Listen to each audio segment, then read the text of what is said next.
And yes, as you say, starting with a lion kill again, we do what we can to please, of course. And so do the Tsalala pride, apparently. When we saw them this morning, they were lying fat. Seemed like they weren't going to move for about a week because they've eaten so much buffalo. And certainly, I would have put it past them killing again. They've had absolutely no trouble getting up, raising themselves, and knocking off another buffalo. And as I said this morning, they have been killing a lot of buffalo of late, and I think that's because the movement of the buffalo is so predictable. That Sydney's Dam is some of the last remaining water in the area. There was a breeding herd of buffalo around here earlier today, and I suspect that they've had to go off towards the water to try and drink. They're obviously not predicting very well where the lions are. They could easily have gone off to Arathusa Dam, which isn't too far from here, and had a fairly peaceable drink, I imagine. But they've gone up to Sydney's Dam, and unfortunately for them, the Tsalala pride was lying there and took one of their number yet again. It's absolutely astonishing.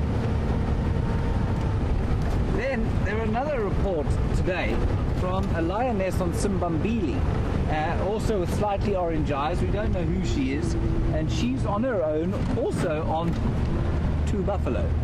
I'm not sure if they're the same ones, perhaps remnants of the ones that were killed there the other day by the Birmingham boys and the Tsalala pride. They may or may not be, but she's sitting there on her own on Simbambili with 2 buffalo. And I'm trying to get a picture of her just to see if we can't identify her. I suspect she was the same lioness we saw the other day on the TV show in the southern reaches of Arathusa that Brent helped us find, and I think perhaps that's who she was. She seemed to have slightly orange eyes.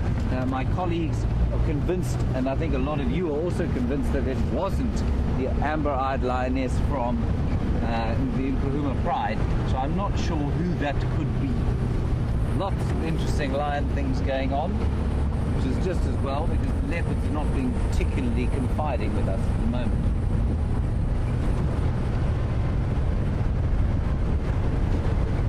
Hold on tight, Andrew. Those of you who watched this morning will be most pleased to hear that the brakes on Jigger have been restored by the tremendous skills of Opar in the workshop. And just please remember, for those of you, if you're perhaps a new viewer, you've stumbled across this on your Saturday afternoon, or your Saturday morning, or Sunday morning even, if you happen to be in the far reaches of the Western Hemisphere, Eastern Hemisphere, like Fiji. We had some interesting stuff from Fiji this morning. Hashtag Safari Live if you want to talk to us on Twitter. Questions at wildearth.tv if you want to get hold of us on the email. Well, we're probably about 3 minutes away from getting to where that lion kill is.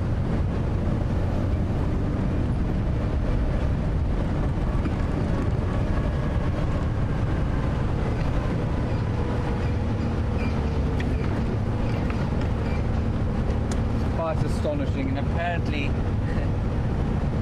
Shadow and Tingana on a buffalo kill. Must be a very small buffalo, but absolutely amazing. Shadow and Tingana on a buffalo kill in Arathusa. Astonishing stuff. Thank you very much for that update, Jason. I think Brent will try and go there. Wendy's signal is probably a bit more stable in that area than it is up here. The vehicles are very temperamental about where they are prepared to give good signal, and Wendy really doesn't like Sydney's Dam very much. She never has. Temperamental old girl she is. Anyway, I imagine there will be lots and lots of people there in Arathusa trying to get into the sighting, so we'll sit with the lions and Brent will see if he can get in there.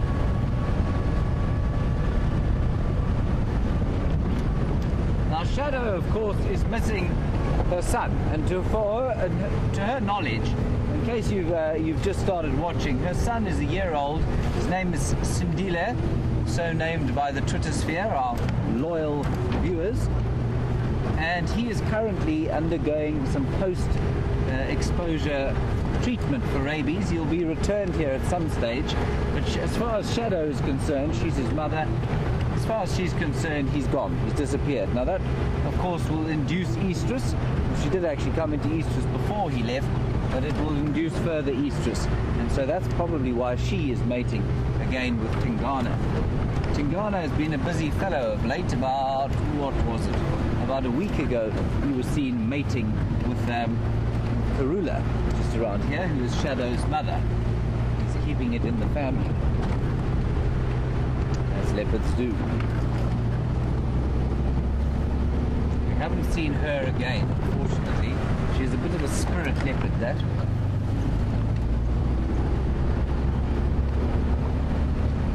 Right, we're now about a minute away.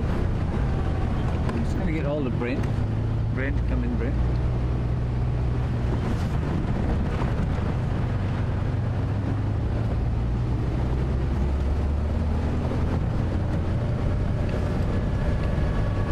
Nip across to Brent. I think he's got a little bit of signal. Apparently there's another animal moving towards the kill. Let's see. Well, I'll see you there down.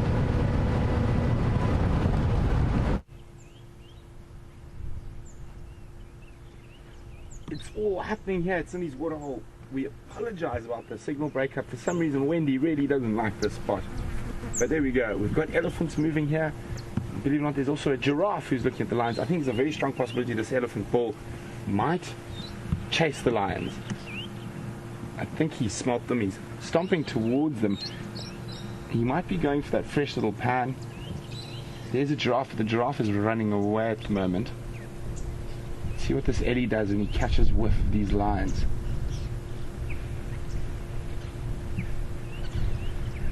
More ellies coming out of the bush on the opposite side. Can't really see what's going, but there's more elephants there. I'll keep an eye on the one that disappeared behind the bush.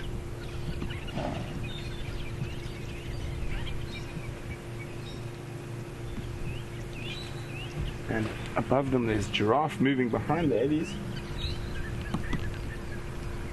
There in the tree line you see the elephants, and then up and to the right, to the right of the tall tree, there's a giraffe walking through the bush.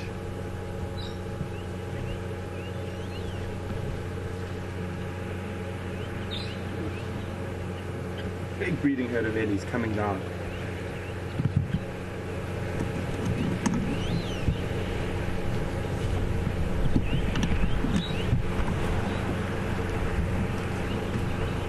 Oh, isn't that wonderful?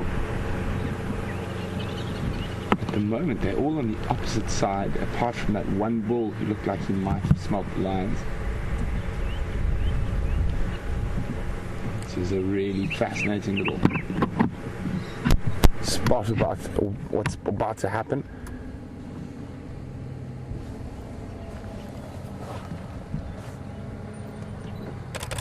And the elephants are definitely got that water walk on.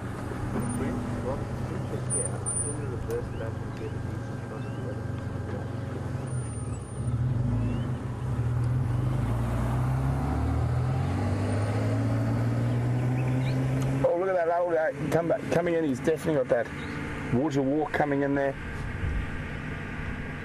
I love it when they do that. Sometimes when you're sitting next to a water hole, always the next lot coming in, it can look quite threatening as they pound towards the water. It's just them heading down for a drink, getting excited about sating their thirst.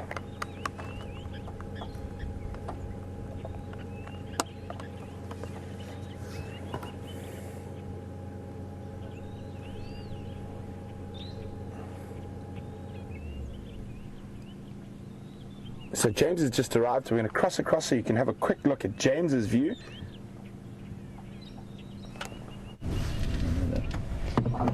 Hello everyone. Well, we've come to Sydney's Dam. We've made it here. You've got a picture of the lions devouring that buffalo, and now a magnificently huge herd of elephants drinking at the same waterhole. Brent, from your picture, is to the left-hand side by about 100 meters, and then another 100 meters towards me.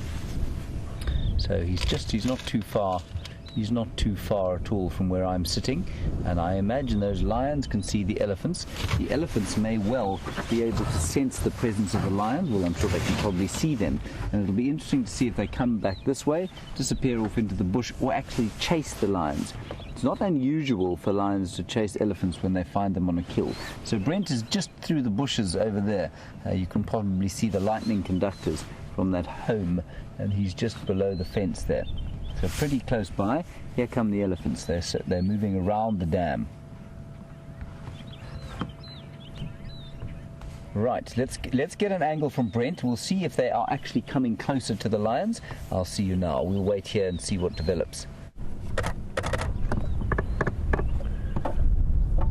Look at that. Look at that. An elephant bull behind the lions. The rest of those elephants are now moving their way here. That ellie bulls ignored the lions, but the big breeding herd with lots of calves in it, they might not be so accommodating of lions in their space.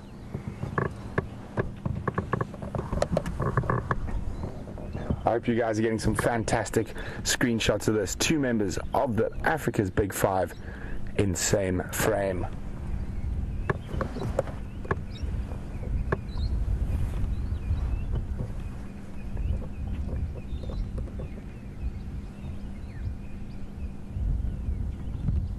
So the rest of that breeding herd is going to come around the corner shortly.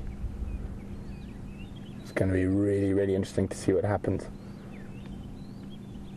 Particularly if some of the older cows might have had a bad experience with lions, and elephants are very long-lived, so it could be quite the spectacle. You can already see that young male is not happy.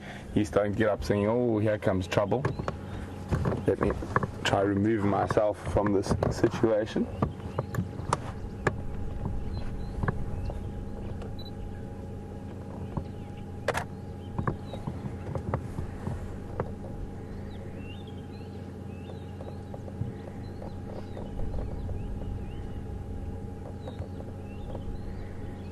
Okay, the first of the herd is about to pop out right next to the lions. And the wind is blowing from behind the lions towards them.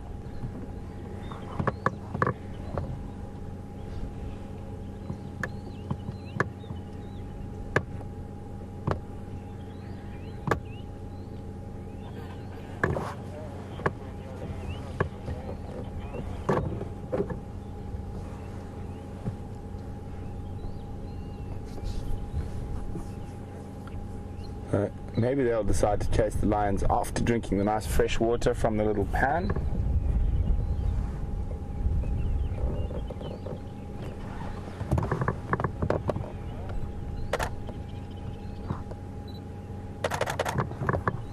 Those of you who hear that click click, don't worry, that's just my camera.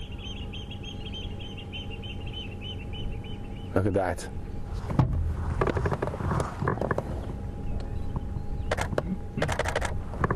See, looks like they see their trunks going up. They're smelling those lions, and they're almost deciding not to drink at that little pan, rather move on. Well, one's having a drink on the run. You can see them already corralling together, getting those babies in and amongst their legs as soon as they got that strong smell of lion. And you see how that female on the far left is testing the wind, trying to figure out exactly where that smell is coming from. I mean, you can see how big that bull is, even though he's not the oldest bull in the world. See how massive he is behind the others.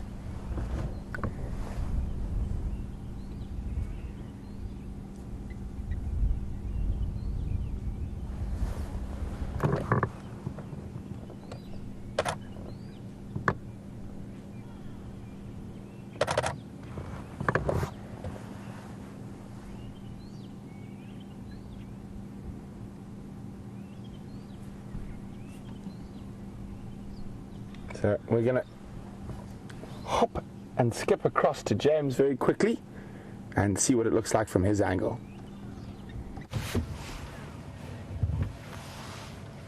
really quite astonishing scenes that you're getting here. Obviously an enormous herd of elephants, and you could see them lifting their trunks and facing them towards the elephant, and not the elephant, the lions, and they would definitely have smelt the offal or the insides of that buffalo that, unfortunately for him, was killed today. They'll smell that. It will distress them slightly. That's probably why they've investigated the whole dam. They've walked all the way around it. They won't be particularly concerned about the lions because there are lots of adults there, but what you did see was how closely the herd stayed together when they were walking past the far side of the dam there. You also possibly saw a giraffe moving off. There was one just the other side of the dam wall. I think he's now disappeared into the bush. Really lovely stuff. And of course there are also hippo there. You can hear them calling. So as this water becomes more and more concentrated, so the herds of animals will become more or larger and larger.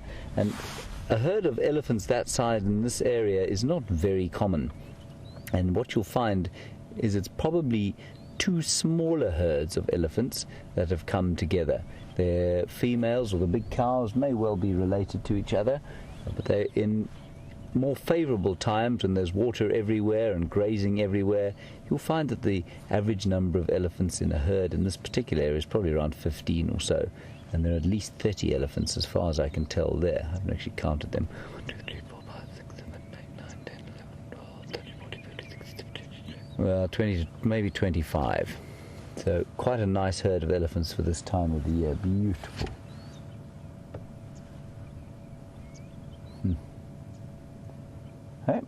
Quite an amazing group of animals in one sighting. 3 of the big 5, I suppose. One, unfortunately, not alive. I'm not sure if you can count it then. The little one there.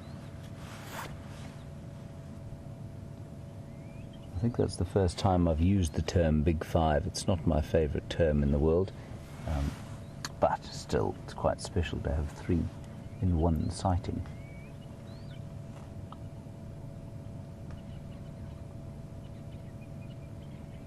So they will be very conscious of those lions, the elephants. They're not necessarily showing any great signs of distress, but you can see when they move there, they move the little ones to the middle, and they move as a unit. They're not leaving any stragglers behind, or certainly no little stragglers behind.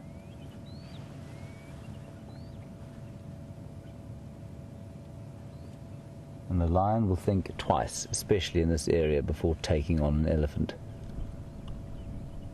Certainly in some areas, like in Botswana, in some parts of Botswana, there are lion prides that specialize in taking elephants. Normally it'll be smaller ones, but they will sometimes take big cows. The elephants normally have to be in a fairly weakened state, though, normally from drought. But a little baby elephant is absolutely vulnerable to lions and spotted hyena as well.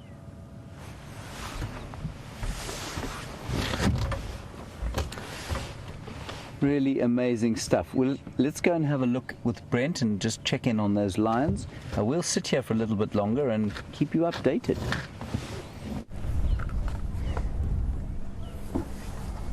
Wasn't that incredible?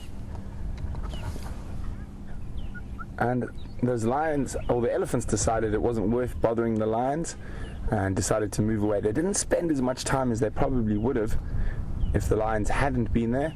And we can just see one single cow and that bull remaining. The rest have popped over the wall. But as I was saying, we have incredibly bad signal on the Wendy in this area. So we're actually going to, as much as it pains me to say, hand over the sighting to James and see what else we can find. We sort of perch precariously on a mound to try and ensure our signal doesn't break up.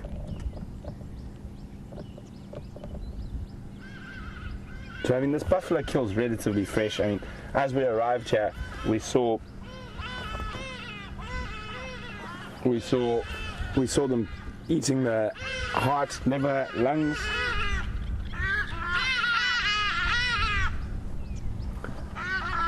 Is the bull coming in for a little bit of lion chasing, or is he going to keep up with the herd?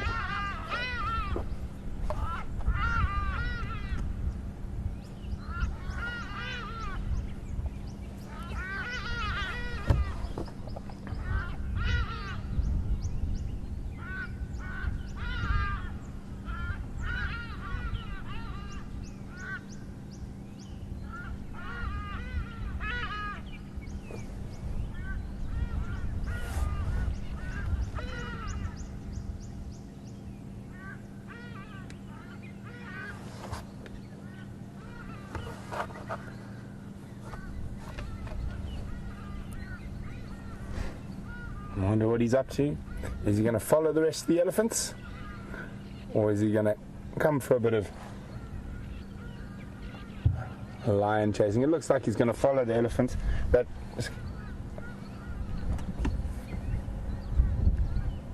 young lion's dragging that buffalo now.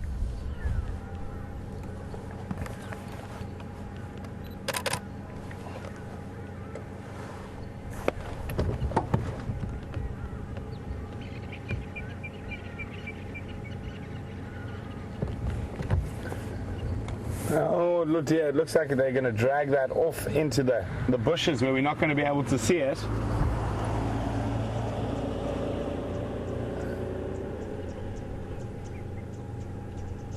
And we can't move at all from where we are at the moment.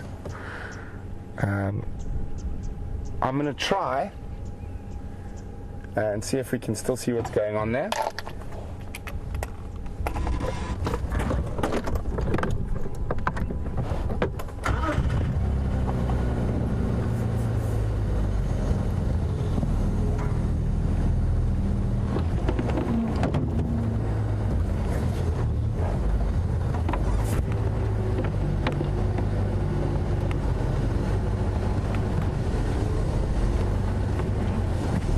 How's that, Bryan? Looks like another lion has moved into that area now.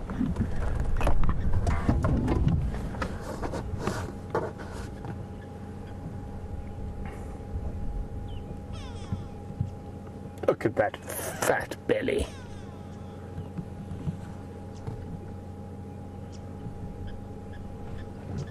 Another one of the young males looks like it's about to move in. Or just maybe changing sleeping positions.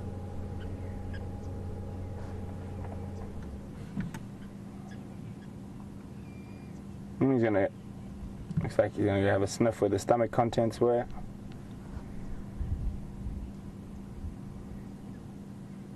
Where are you off to, mister? You coming for a visit? Really quite nice of him to come say a closer hello to us.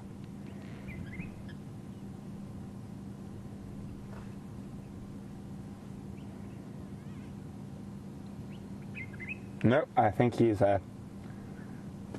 heeding the call of nature.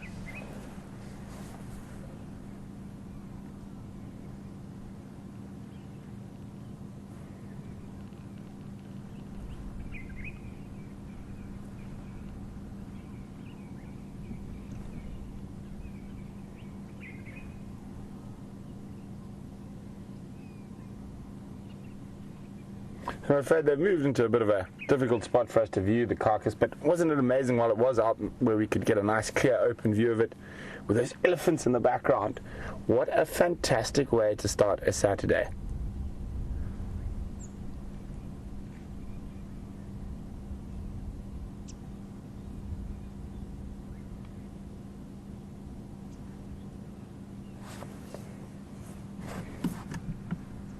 Yeah.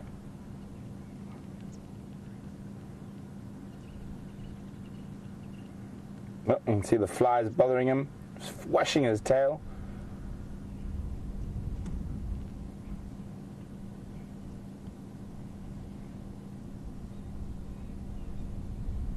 That belly is obese. It's incredible. These Tsalalas seem to be incredibly adept at grabbing sub-adult buffalo out of the herds or flop. And that's 4 in 4 days that we know about.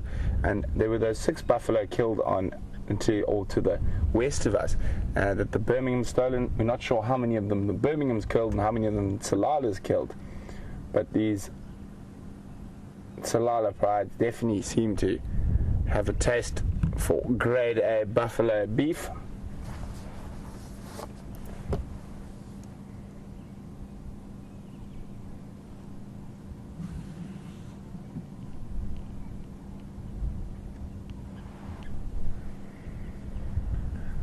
So obviously it's quite difficult to see how many lions there are exactly, but there should be 7 if this is the full Tsalala pride here. So the 3 young males, 3 adult females and 1 sub-adult female. See, that female is just trying to cover the stomach contents. Let me try and move a bit further forward.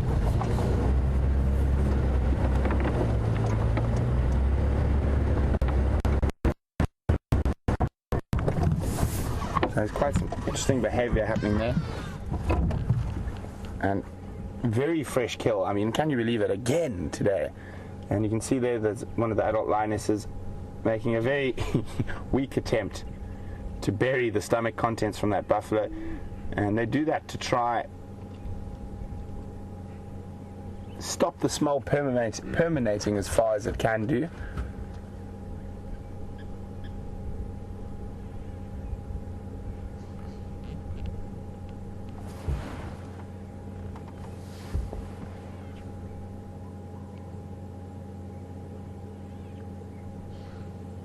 So it was quite interesting watching that big herd of elephants go past these lions.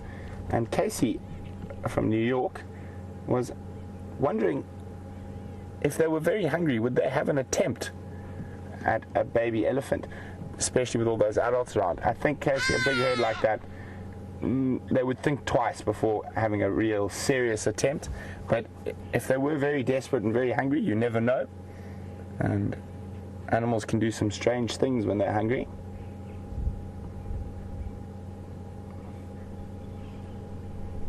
This is a very weak attempt at covering the sand.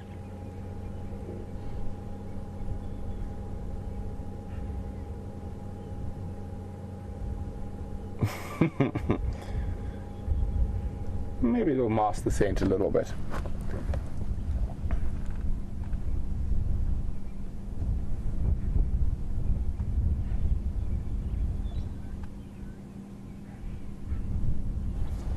Hello, big girl.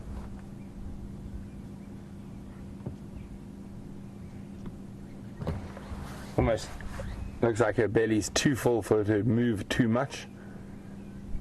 And one would have thought, oh, look at that.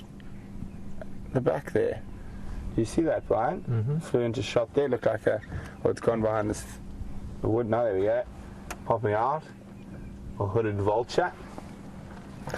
The hooded vultures have spotted this carcass. And she might have seen a vulture flying around, and that might have prompted her to start covering up, or attempting to cover up the stomach content, and also prompted that young male to drag that carcass into a bit of a thicket.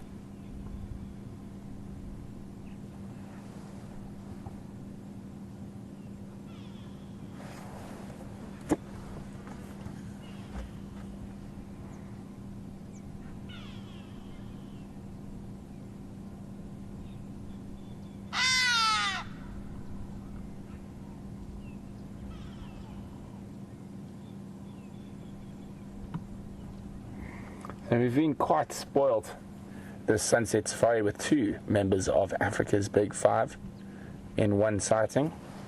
And Derby's wondering, how rare is it? Derby, not that rare, but quite unusual to have a carnivore and a non-carnivore. But you do see it quite often if you spend a lot of time in the bush. My record is from one stationary spot. I've seen all 5. Sorry guys, I just got to be on the radio for a second. Afternoon, Andrew. Tsalalas have bombed another nyari at Sydney's dam.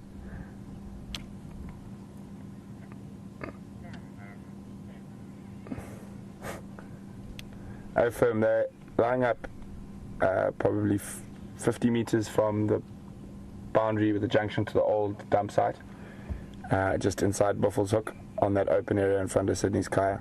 The Nyama is in those little combretum thickets to the east.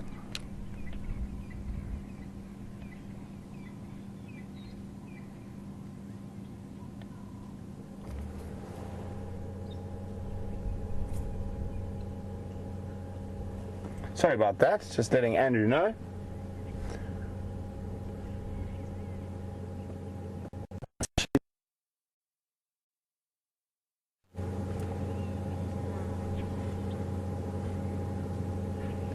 And that could make a difference with the smell permeating, just spreading it. But I don't think so. And I wonder if these hyenas are so confused with the lions that are this successful.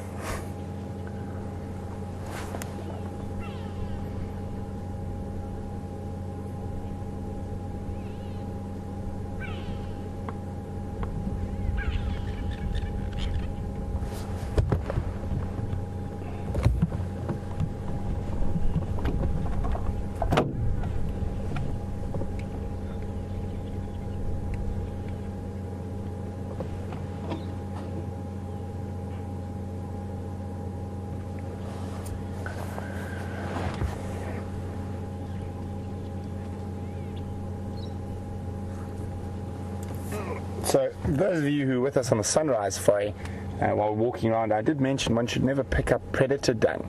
And Eddie Abbey is wondering what are the different infections you can get from picking up lion dung, for instance. Well, it's normally a whole host of very nasty little parasites that will infect your digestive system and sometimes your liver, kidneys, so a whole host of different tapeworms and flukes are the most common parasites picked up from handling carnivore dung.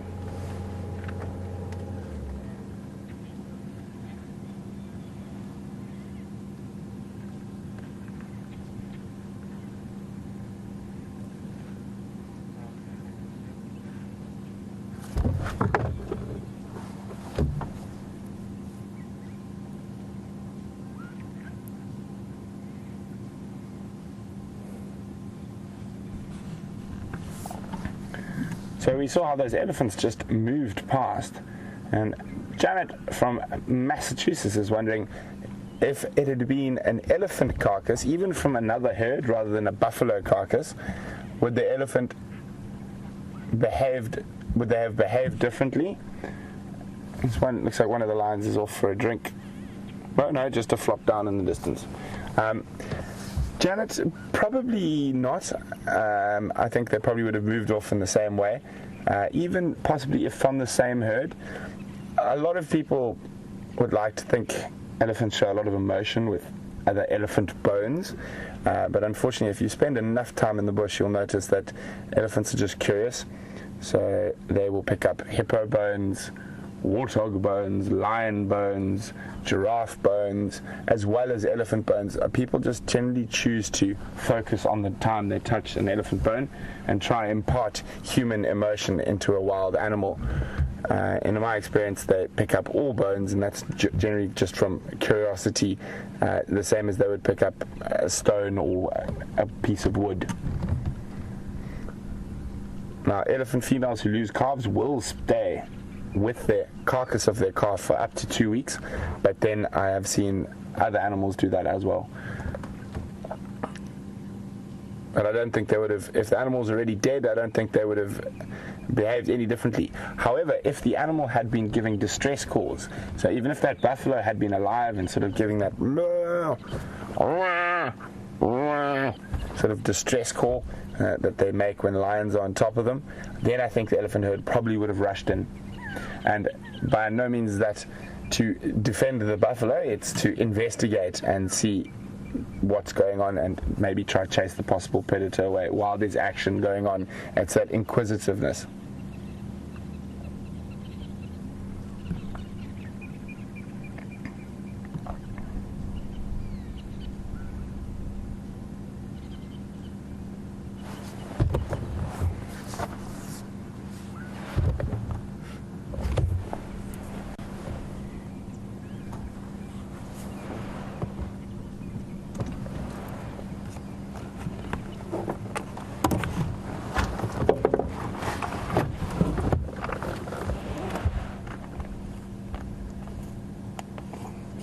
having a look at that vulture in the back there. Initially when it flew in, alright, let's have a quick look, see. So Archie from the Netherlands was wondering whether it's a leopard-faced vulture. And I said initially as it flew in, I thought it was a hooded vulture, and it is. A leopard-faced vulture would be double the size of that.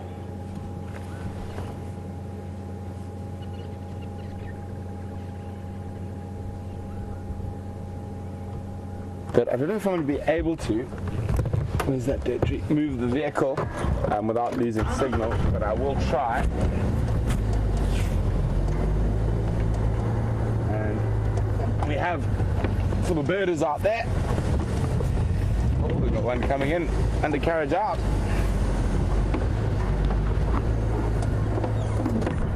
There's another hooded vulture. So the undercarriage out, feet out,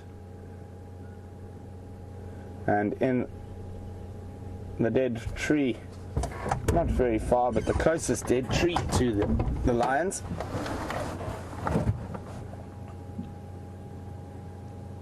Oh no, I take that back. Let's actually have a look. It's a white-backed vulture, that one. Sorry, I take it back. I just saw, and it's going to land in that dead tree with all the other vultures. Oh, last minute abort. It's going to the other dead tree that isn't full of vultures. Nice, Bryan. So if we come across to the left from that one slightly, we'll see there's a whole bunch of white-backed vultures in the tree, waiting for the gap. Sorry guys, game drive's just getting hold of me again. Wolves, make your way one station here.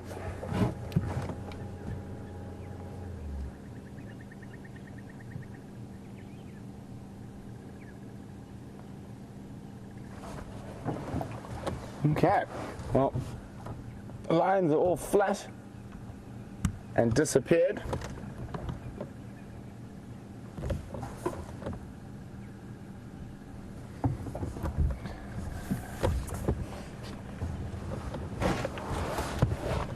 So, Sherry's just wondering, that vulture that we looked there, that the hooded vulture that was behind the line, she wondered if it was drinking. It looks like it's next to a puddle. Sherry, I think it's just standing by for a chance to get into that buffalo carcass. I didn't notice it drink while we were there, but it will drink when it needs to. But at the moment, I'm going to try. There's not much going on. All lions have left the carcass and are lying absolutely flat cat. The vultures, if they did try to descend, would be chased by them. So I think let's go for a quick meander. We'll definitely pop back in here a little bit later.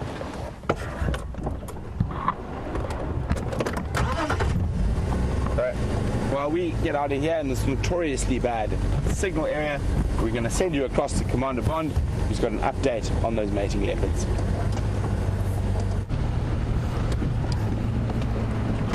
Hello everyone, just a quick word from us. We're here on Arathusa, waiting around to see if we can't get, sorry, excuse me, I unplugged myself by mistake, seeing if we can't get into the sighting of the mating leopards. I'm just going to say hello here. Hello Dan, how are you?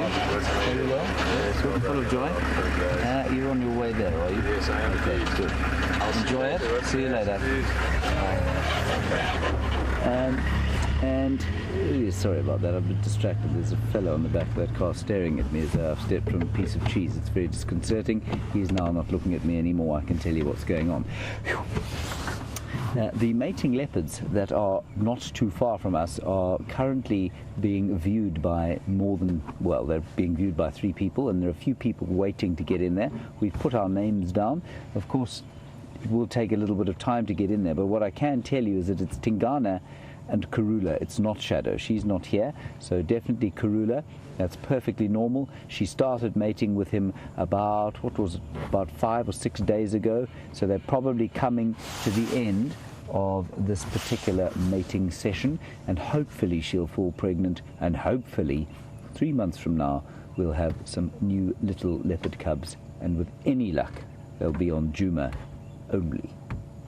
that's the update from here. So we're going to drive around, see what else we can find, and when we get into that leopard sighting, of course, you will be the first to know about. Marvelous things going on at that lion sighting. Incredible to see the vultures coming in while the lions are still there. And I suspect that what's happening there is that those lions are so full that they're kind of tolerating things that they wouldn't normally in the sighting of something they've killed. Right.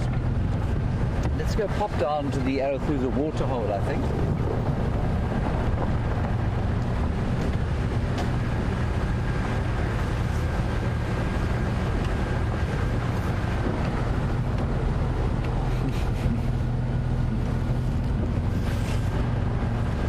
Country Girl Ash. That's Ashley in North Carolina, one of our newer viewers. You want to know if I got my stick from Brent Smith? I did not get my stick from Brent Smith. So when you go back to him, I would like you to please tell him that he needs to get it to me as soon as possible. I did actually see a picture of the stick. I was quite impressed by it. So I'd quite like to have it. If he doesn't give it to me soon, I shall be forced to steal his. We'll just wait for these chaps to go past us. Yeah. How's it going? Very well. Good. Hello, everybody. Enjoy your drive. Enjoy it.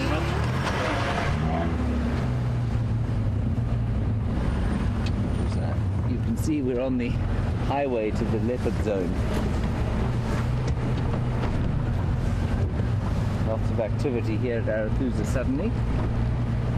So we'll pop down towards the waterhole and see if anything's going on there. We need to stay in relatively close proximity, or if there's a gap, we'll obviously want to go there. Now, quite nicely, they're quite close to our boundary, so with any luck, once they've finished feeding on what they're feeding, they will get up and move to Juma, which is probably from where they are sitting, I'd say about 200 meters or so, so about 660 feet, not too far at all.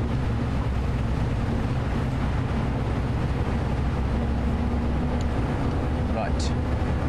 Now we had a bit of rain yesterday, as you know, not a huge amount, but over the last 2 days or so we've had probably 15 millimeters, half an inch, and even that little bit of rain is creating another little green flush to erupt from the grasses here.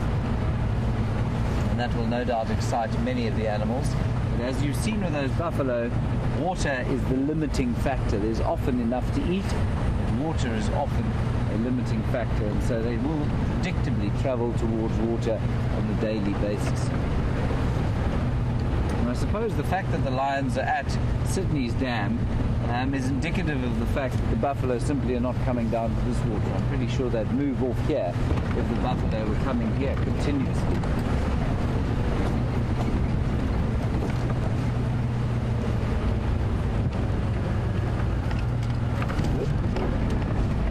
Here are very well bermed.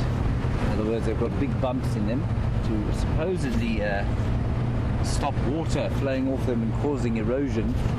In actual fact, what it seems to do is create a great speed control system. Just getting an update now on the radio about who's going.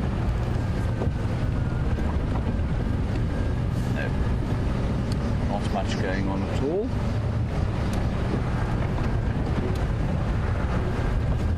So the general rule, perhaps you're a new viewer, we don't like to have more than 3 vehicles in a sighting at a time.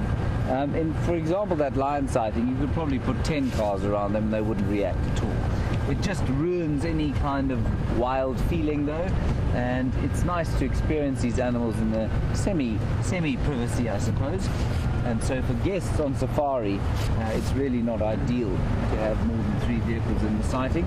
And then a sighting like this with mating leopards and they're eating something, you want to be as sensitive as possible.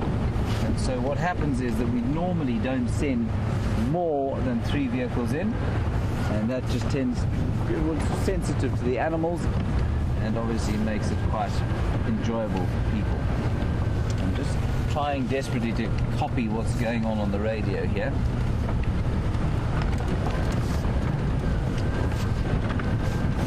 Elephant. elephants, Andrew.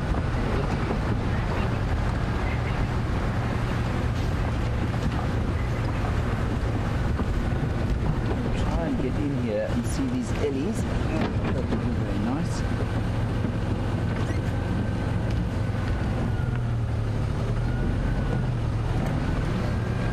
Right, there we go. Okay, I'm going to just drive around here.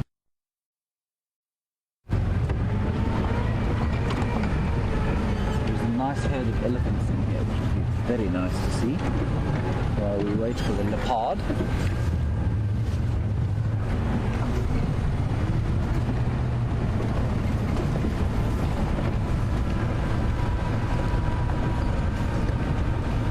Right, we're at Arathusa waterhole. That's off to our right hand side. I suspect the elephants have just had a drink there. Here we go.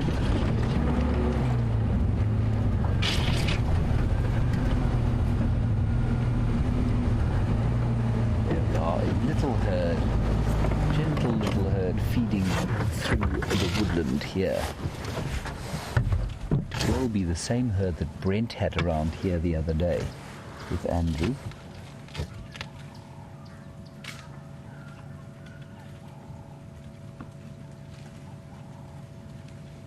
Ooh, I hope they might be heading towards the water. That would be nice.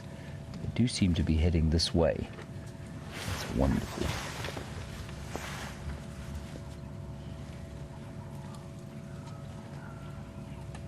Elephants are always a fascinating thing to spend time with.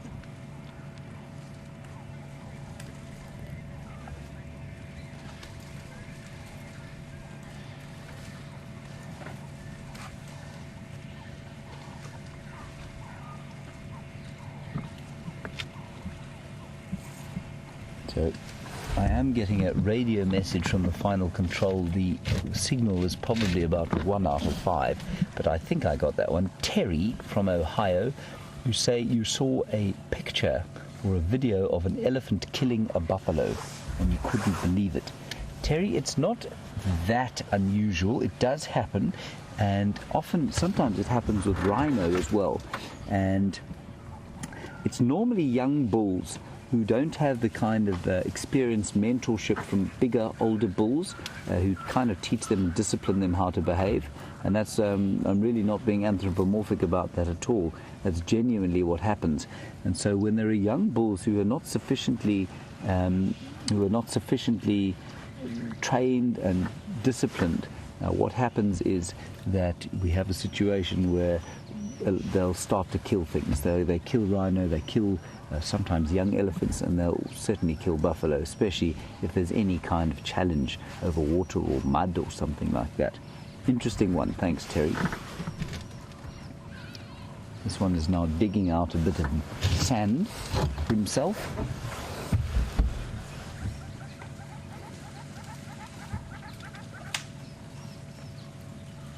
Oh, this is just wonderful. Look at them all. We'll just sit here quietly and see if they don't filter around past us. I think they're probably heading to the water to drink. Here's a young bull. Hello, chap. His beautiful brown eye. Here comes another one. Now that bull who's just walked past us is not just walking past us for the sake of it. He's walking past us because he's having a...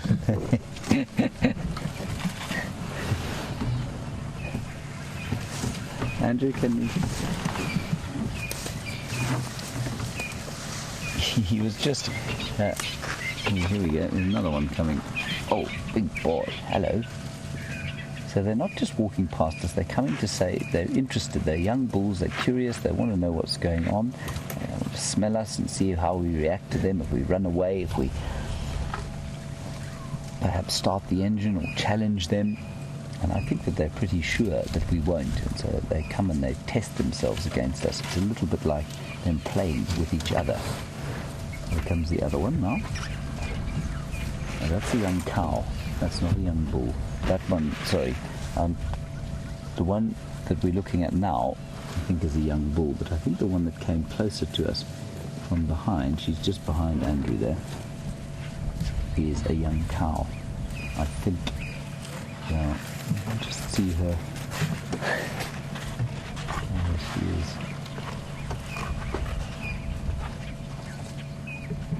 Oh, she's watching us very carefully.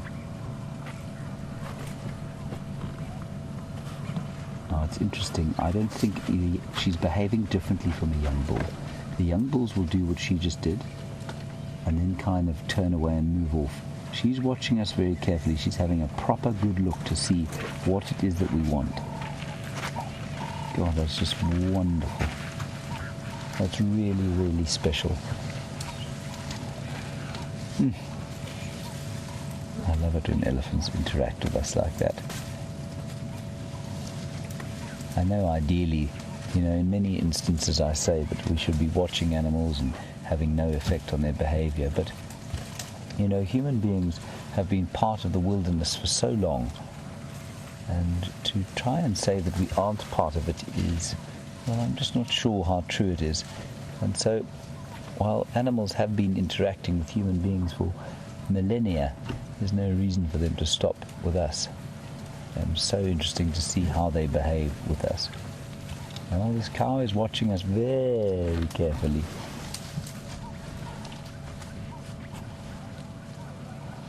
Pretending to feed now. She just picked up a stick to play with it.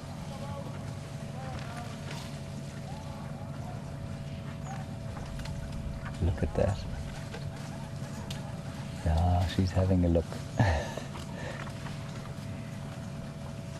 She's just kind of scratching her eye, just exactly like you might scratch your eye if you were feeling a little bit awkward in a social situation. And I think the rest of them are probably going to make their way to the water. Come past the front of us now. This is very spectacular.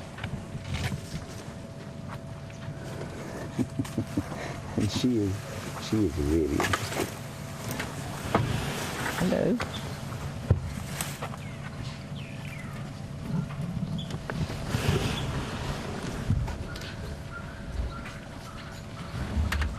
We're all actually having a bit of a look, to be honest.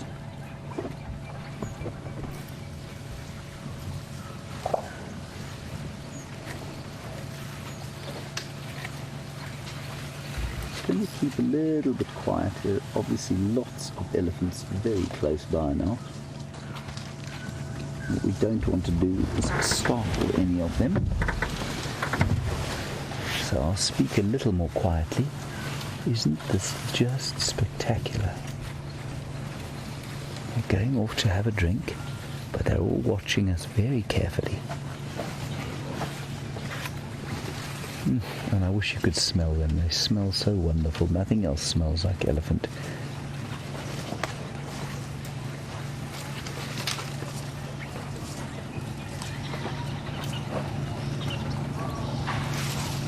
You can probably hear them moving now.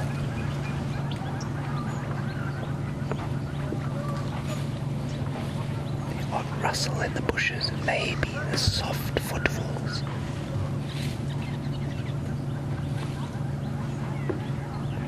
That'll be the matriarch at the back, just making sure that everybody is doing what they're supposed to.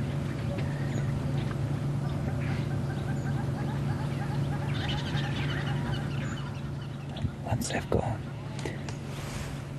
now what we'll do is we'll go round to the water and catch them having a drink. That was really special. Isn't that nice? You enjoy that, Andrew? Splendid. Splendid, yes indeed. Very splendid. Very, very splendid.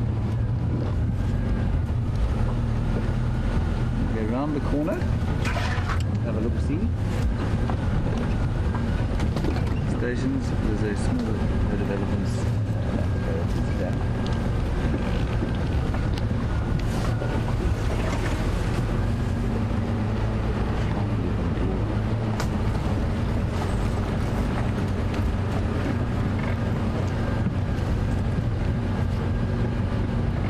Seem to be going straight to the water. Yes, here they are. They're moving out and clearing now. Very hungry all the time, elephants, so they'll always stop if there's something delicious to eat. A little bit like Bryan.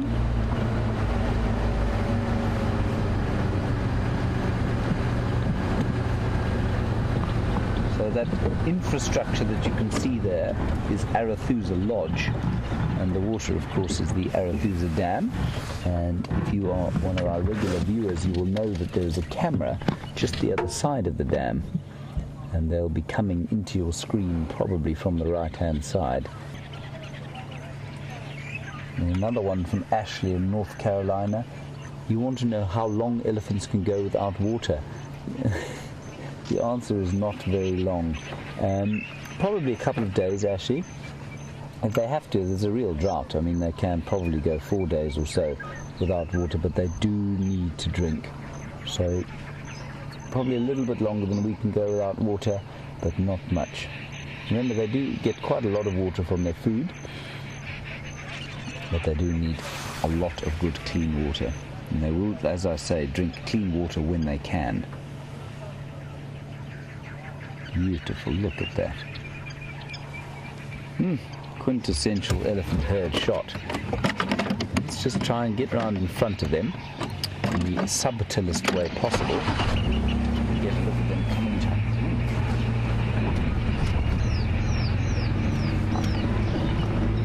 Marvellous.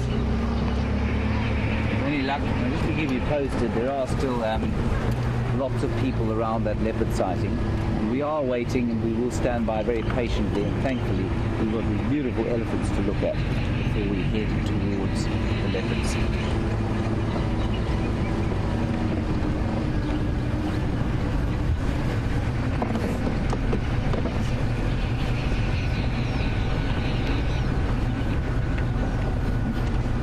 Fascinating question from Genevieve in New York.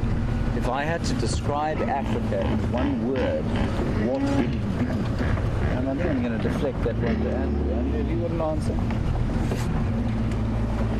Put me on the spot, I don't think. You know, Genevieve's kind of put me on the spot, so I thought I'd deliver it to you.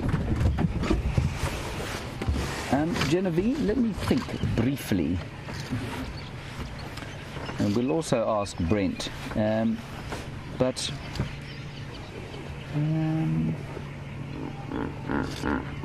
I suppose my answer would be wilderness and all that it implies.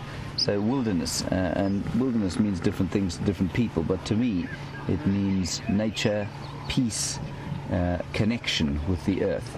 And so that's why I would describe Africa as wilderness. There we go, Genevieve. How's that for an answer? Ask Brent. I'd be fascinated to know what he says. Andrew, of course, is being a bit gormless about this. He hasn't managed to come up with a word yet.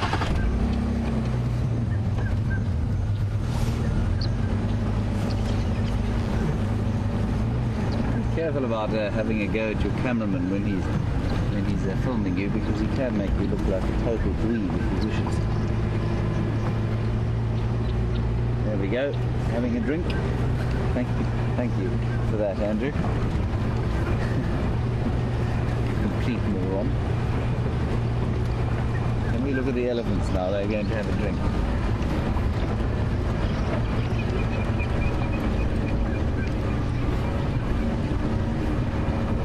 They're definitely very wary of us, I must say, these elephants. Ooh, what a ripe smell. You know what? Let's just stop here. I'm going to get in their way at all. There we go.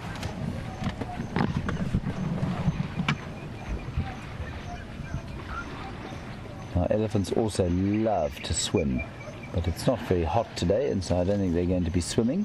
And that noise you can hear, that huffing and puffing, is hippopotamus in the water, and they tend to live here.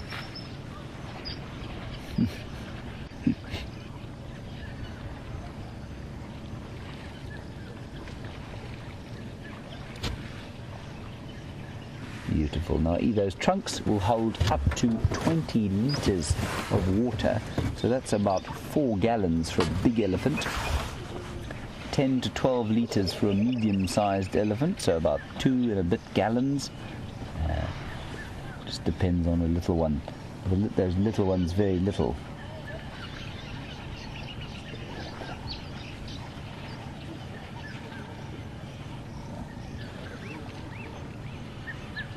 listening to the radio.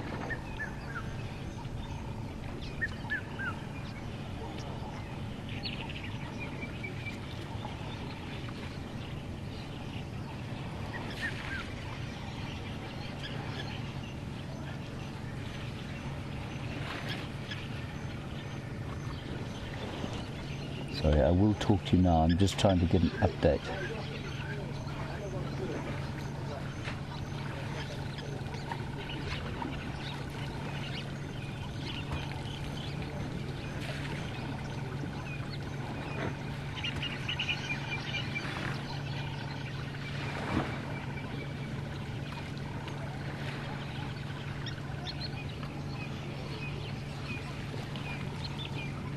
Beautiful.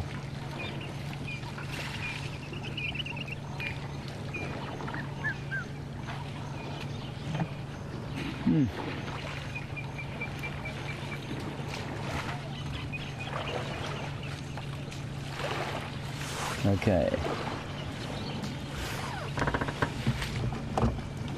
I'm just going to get an update, everyone.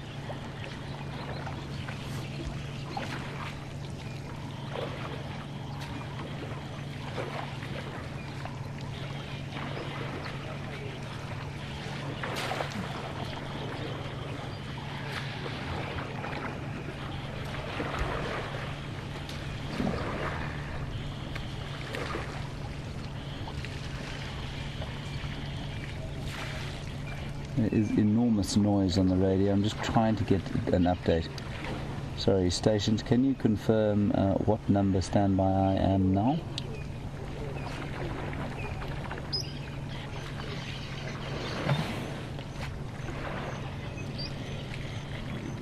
Go ahead. Okay, copy that. Alright, we are the next person allowed in to look at that leopard, which is extremely exciting. We're not too far away, but what I want to do is drive very slowly towards there. If I knew that we could get in quickly, we'd wait here for a while and then drive quickly, but I just want to get in close by, so that when we do get the call, we can go in and maximize our 15 minutes.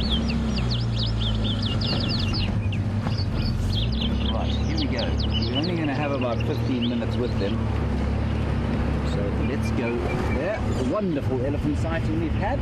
And I'm sorry to have been a little bit distracted by the radio, but it is a little difficult to hear out on Arathusa. And so it's very important to gather what's going on. So Arathusa's got people coming in from all over the place. Andrew, shut up, I'm speaking. Sorry. There are, bless you. There are people coming from Elephant Plains, from Simbambili, from Cheetah Plains, from Nkoro, from all over the place. And so the radio tends to go a little crazy, and so I need to make sure I understand what's going on and not miss going in. Alright, let's go across to Brent and see what he's doing, see how the lions are doing with their vultures, and I will speak to you hopefully shortly with 2 leopards and a buffalo. I've seen probably enough of dead buffalo. See you just now.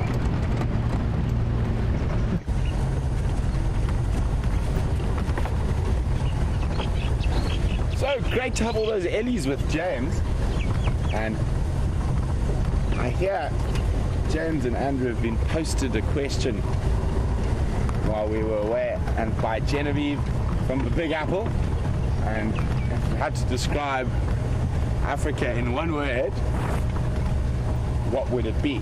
For me, it's very simple. I know exactly what I would have said, and said Bryan is giving me oh no, he's there. Bryan's with us now. Would you like to go first, Bryan? I would. Africa is home. That's exactly what I was going to say. There we go. So Bryan and I both. Africa is home. That's exactly, that was not planned, I promise you. So I told Bryan I wasn't going to tell him what I was going to say. But yeah, home would be the best way to describe Africa for me. I mean, I love traveling to other parts of the world, and it's incredible. But there's no ways I would live outside of the dark continent.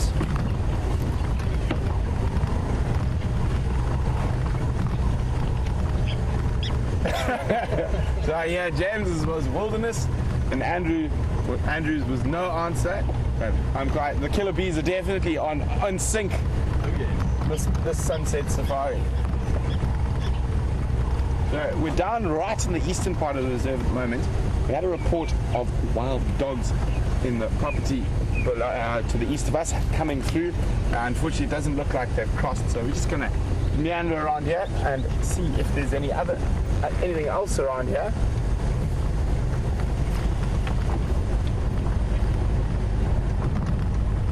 And there's I can't remember exactly who said the quote about Africa, but it is my favorite quote on Africa, and it is actually at the bottom of all the emails I send out. Oh. Now we're discussing elephants playing with things and bones, etc., etc., and here's an ideal example of what I was talking about. So we can see that there's been elephants all around here, and they've spent quite a bit of time here. You can see they've kicked up all the dirt here, they've fed on the grass around here, and interestingly enough, if we move across, here is a tortoise carapace, and this I can see from the tracks has been picked up and played with by elephants and kicked around. You can actually see the little bits of the tortoise that have come off. It's still quite smelly. So there's a perfect example of ellies playing with stuff. And you can see the little, you can try play like a jigsaw puzzle. See if we can fit. That one goes over there. Anyway. So there we go, we can see that, and just from the tracks I can see that the elephants have picked up and played with this. So a lot of that stuff is just curiosity rather than any sort of deep, meaningful connection with a bone. And the same way you possibly find, probably not the same degree, humans, we like anything we see slightly out of the ordinary, we like to have another look at it, pick it up, hopefully don't taste it. But I wouldn't recommend tasting this, even though this is quite an old, retired tortoise. It is very smelly still. Smell of death. Anyway, let's pop this over here. Oh, alright, there we go. And you can see the rest of the little bit, that's where it was from. So the elephants have picked it up from here. I have seen this on drive before, and then picked it up, moved it across into the road and played with it. So I've decided I should bring my stick everywhere with me. And James's stick is here. I did forget to give it to him. There it is. I will give it to him though. Shame, it's so small and sweet like James.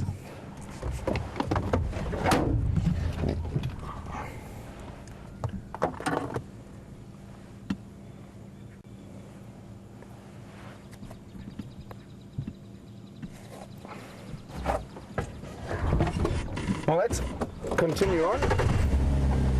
See what we can find.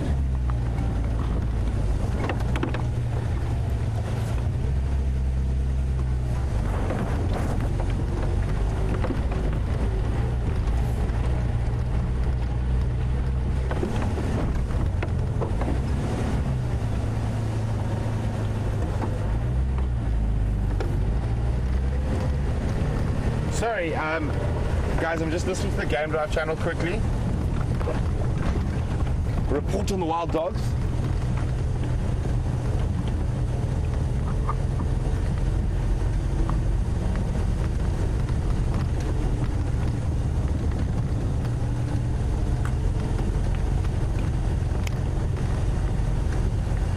Oh dear. They are quite far in the east. So I heard they were heading west last night, but it looks like they've changed their mind and headed back. But as you know, wild dogs can cover huge amounts of ground in very quick time. So hopefully they do manage to come back west. If not, this evening, hopefully on the sunrise safari tomorrow morning.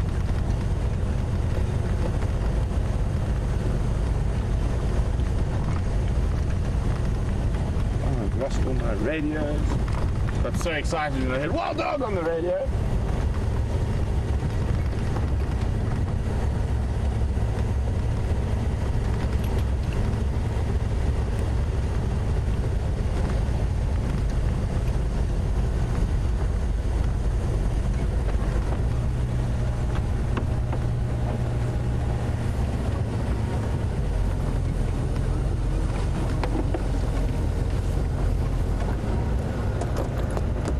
Was that Andrew? Oh, Bryan, sorry. Nice. There we go. Something again.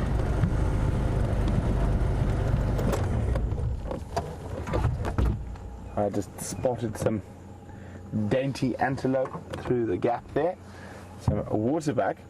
Now we have a look at these waterbuck. Hopefully they're going to move through into a bit more of an open area.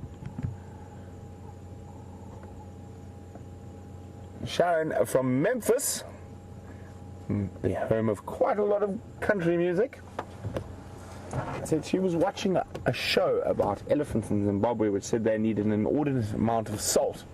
Is this true?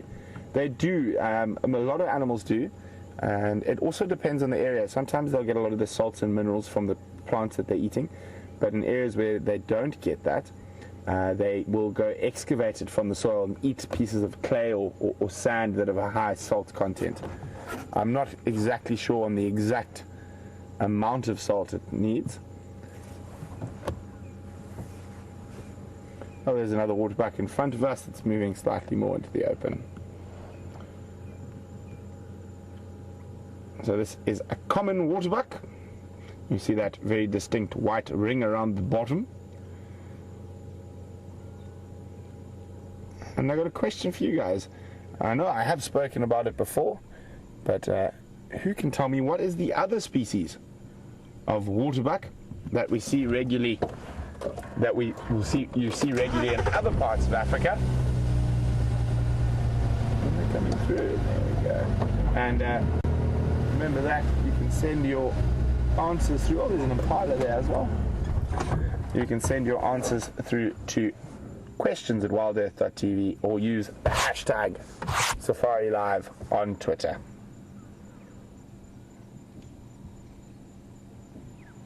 Male Impala hanging with the waterbuck females, and quite often you will find multiple grazing species spending time together, and this is due to the safety in numbers. More eyes and ears to spot potential predators, and also, more importantly, the more of you there are, the less the odds are being eaten. Okay, let's cut it on.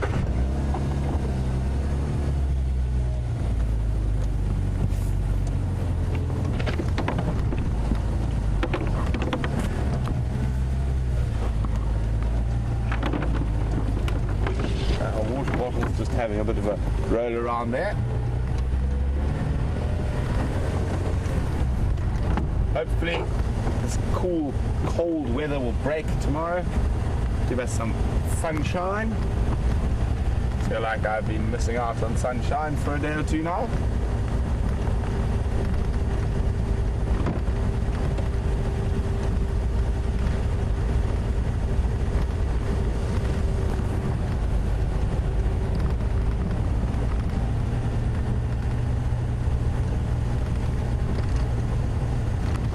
But for a few of those who don't know, thanks everyone. Everyone agrees about Bryan and I's one-word description of Africa as home. Karula from Belgium says Belgium's her home, but every time she comes to Africa, she finally feels she's really, really at home. Well, I agree with you, Karula. Could not imagine living anywhere else. Just incredibly blessed with all these different wild animals and incredible and varied cultures of people.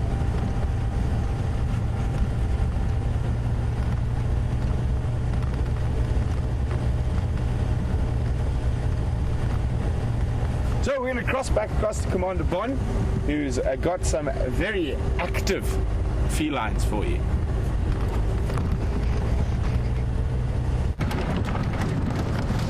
Right, we're very exciting news on our way into the leopard sighting. I'm really excited to see Tingana and Karula, and perhaps their meal as well. We're not too far, probably about a minute, and well, less than in fact. And I believe that may have to talk on the radio as we're going in, so just bear with me. I believe that both Brent and Bryan came up with the same word for Africa, and that was home. I think that's wonderful. Very nice word. I'm slightly jealous of their answer. Andrew, of course, is yet to come up with anything. I have one. What is it? Majestic. Majestic. Wonderful.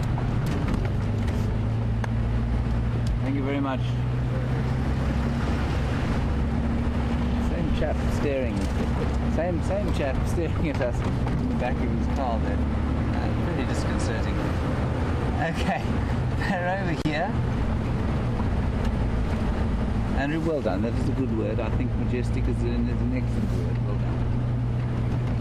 Right, here we go, people. I'm now having a coughing fit. So you can see the vehicles in front of us.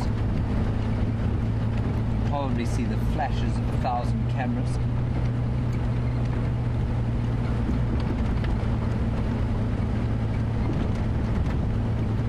Oh, there they are.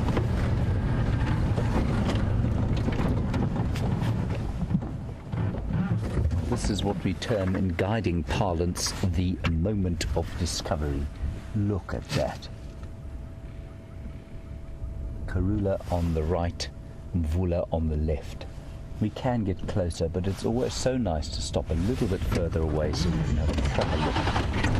They may well get on with the carnal act, as it were, so let me move a little bit closer in case that eventuality does happen. You can see, now we saw them last. They just got into this phase. She had seduced him, or was trying desperately to seduce him, and we watched them for about 2 hours. He failed to act on her incredibly sort of aggressive, seductive techniques. There we go. Sorry, that is it's Tingana, not Impala. Tingana and Karula. Tingana and Karula. Beautiful. Look at her trying to seduce him. It's that sound. Oh, this is amazing.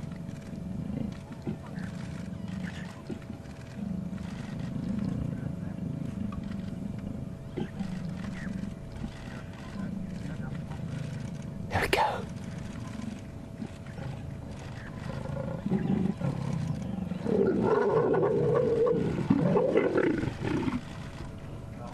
Oh, isn't that just amazing, everyone? What an utterly magnificent privilege.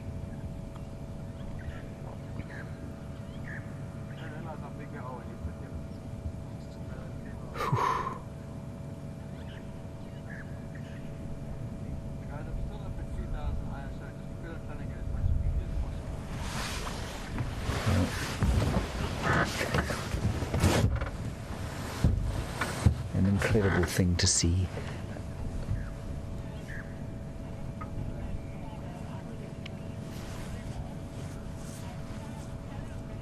And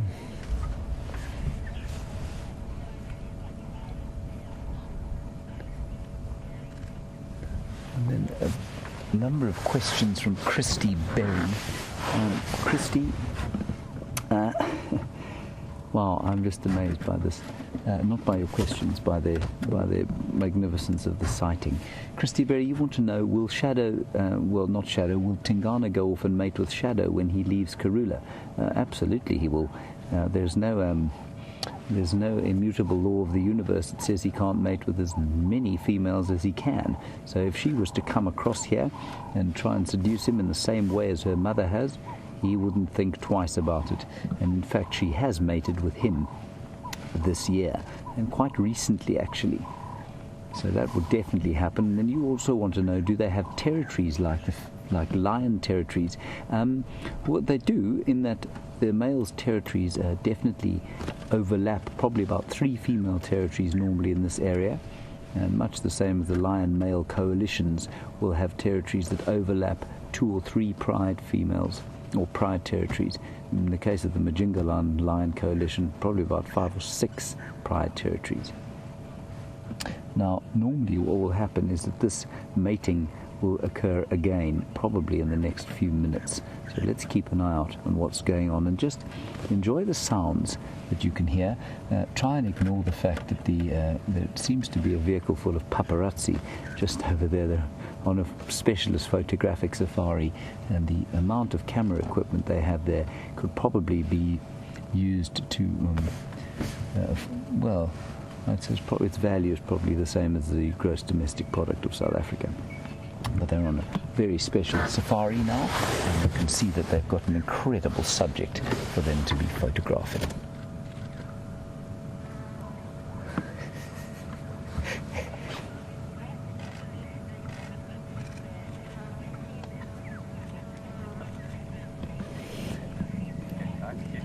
Oh, look at this. Okay, very interesting question. I'm just going to shut up and just watch this for a second, and then Judy Mayblossom 27, great name that, Judy Mayblossom 27, I will answer your questions, and very, very good one. I just want you to get an impression of the sound that they make, that throaty roar. It is blood-curdling if you hear it on foot. Listen to that.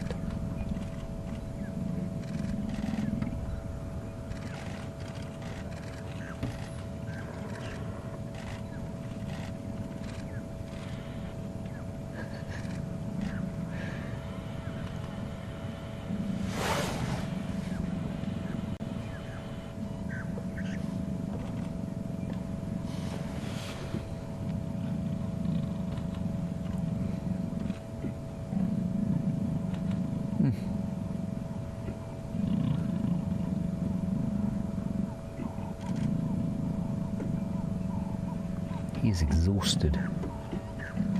Oh, look at this. He's also totally disinterested.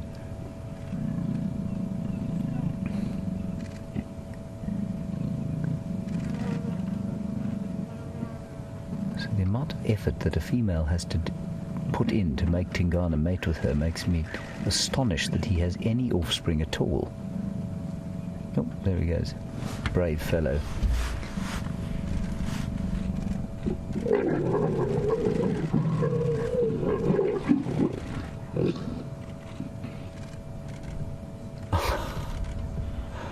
That is just fantastic.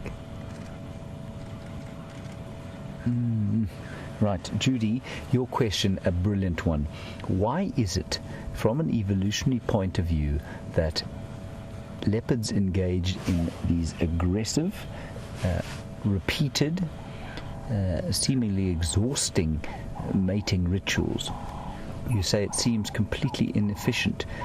Judy, from the outside, I think it probably does look very inefficient.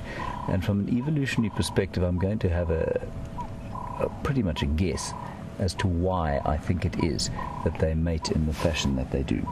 So, first of all, from a purely practical point of view, what the reason it's aggressive, is that it's painful in some stages.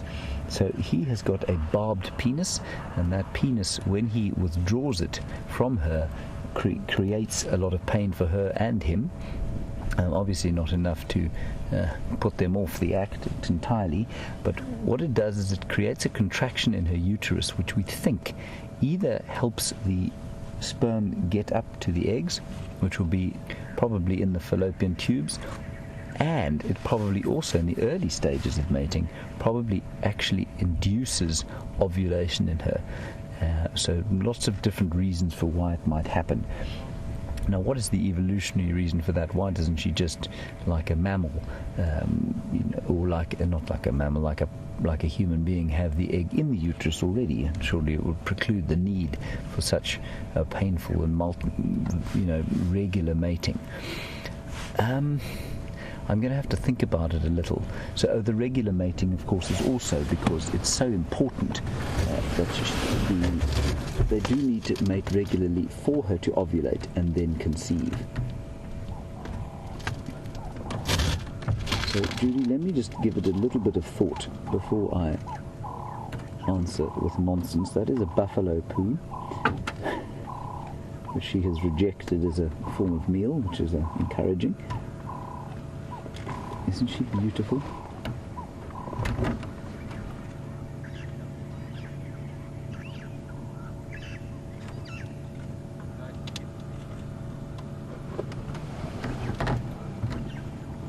very close by now, probably only about 2 meters away. Oh, that's wonderful. And now the male is actually watching her. He is watching, but let's stay with her. There's the carcass. Oh, there's a carcass there. There's the buffalo carcass. Well spotted, Andrew. Amazing that we parked next to a dead buffalo about 2 meters away.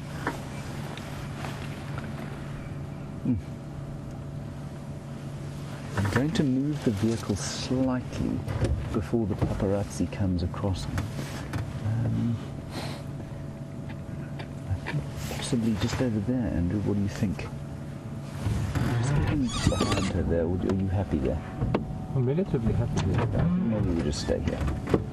All right.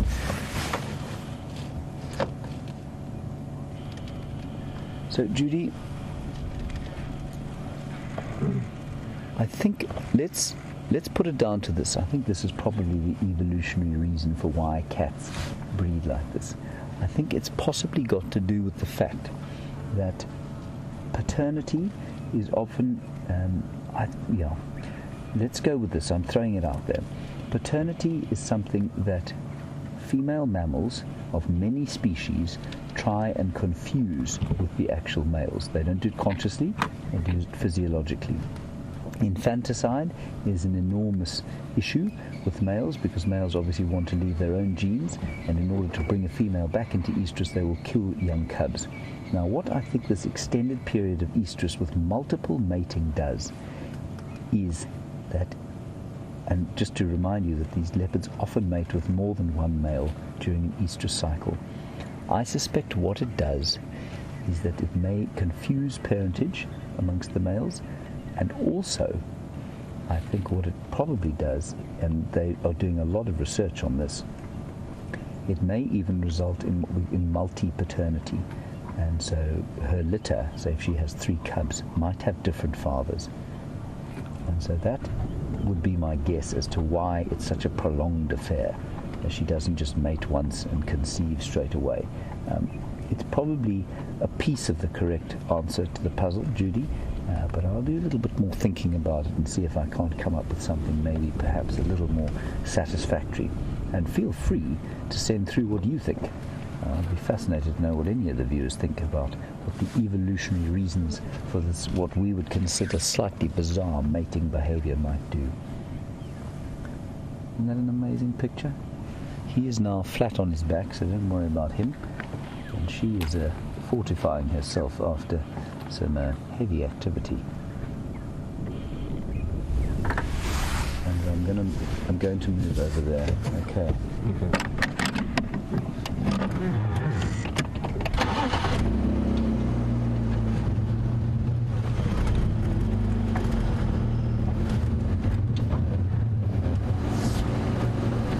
So, and just to remind you, everybody, we're not going to be able to spend an enormous amount of time here. There are lots of people trying to get in here.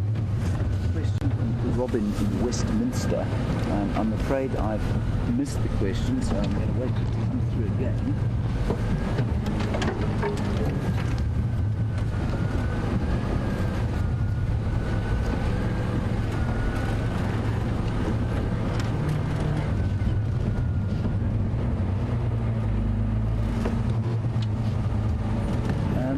Interesting one. Robin, you want to know if a female leopard who was not in estrus ran into a dominant male, how would they react to each other?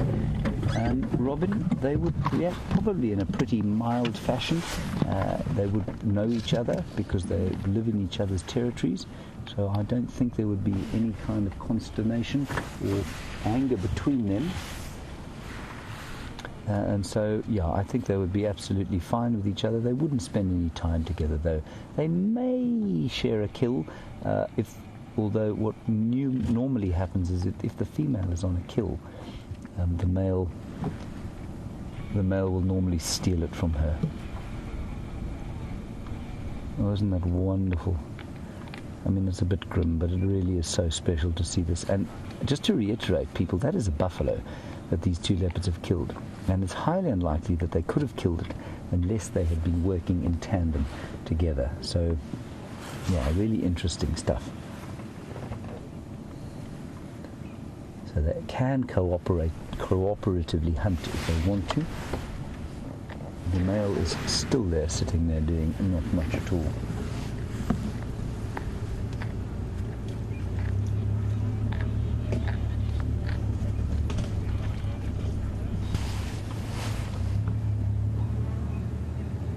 Isn't that wonderful? And Millie, I think I've got your question. You want to know how do the territories relate to each other, male and female territories. Millie, what happens is that a male will normally set up a territory that is about... Sorry, I'm just listening to the radio.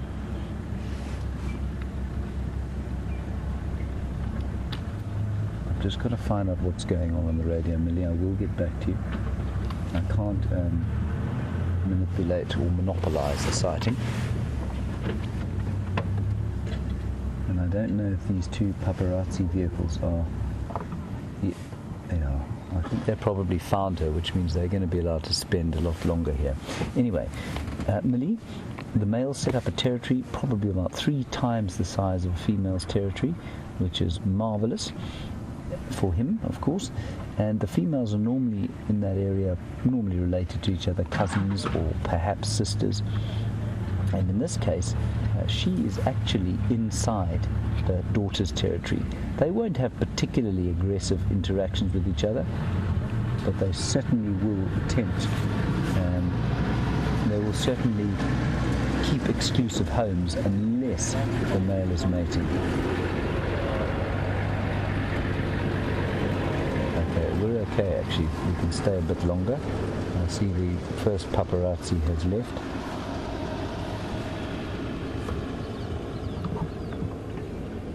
So Millie, I hope that answers your question.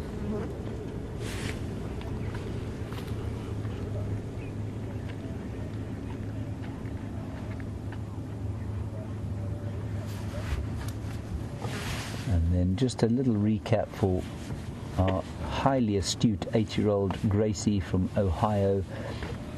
Gracie, you want to know, did the leopards kill this animal? Yes, they did, Gracie. They have to eat, so they do have to kill.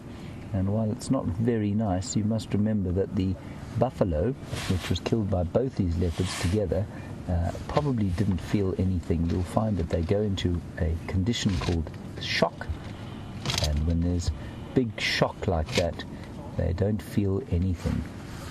And so it looks pretty grim, pretty ugly, but I don't think you need to worry about the buffalo. It wouldn't have felt much.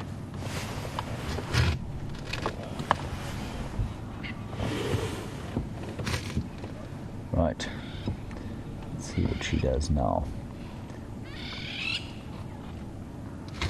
Just to give you an idea, I mean, for her to be picking up, she's an animal that probably weighs about 50 kilograms, so not a lot, say 110 pounds. For her to be picking up and dragging a buffalo around of that mass, that buffalo probably weighs 200 kilos, so 440 pounds. It really is quite astonishing, the strength of a leopard. Extremely powerful animals. I'm really wondering why on earth the buffalo are taking such a hammering even away from the water. Isn't that wonderful?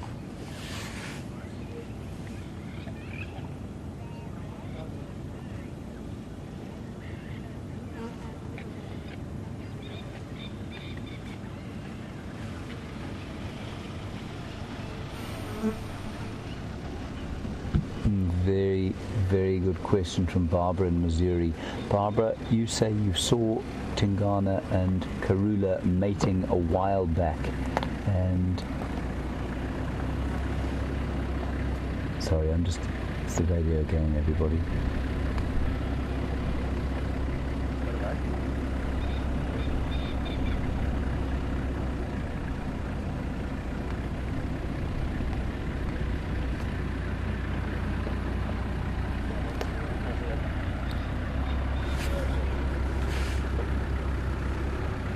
Okay, I can talk again.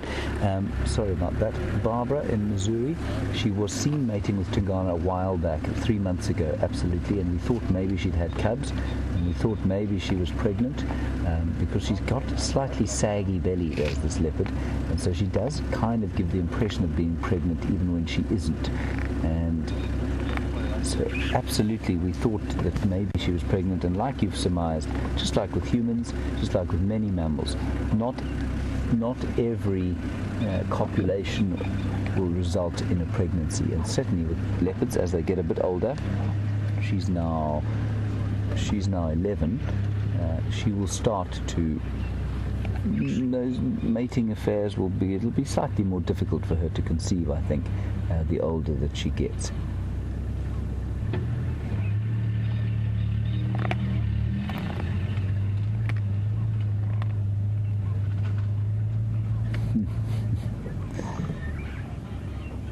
Right, and a very good point from MJ Bradley here, that Tingana has been seen mating with Karula, Kwatile and Shadow.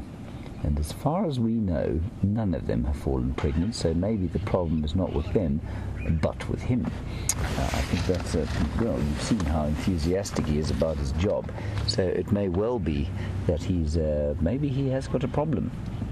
Maybe he's just overworked on that front, and perhaps not physiologically in the state that he should be.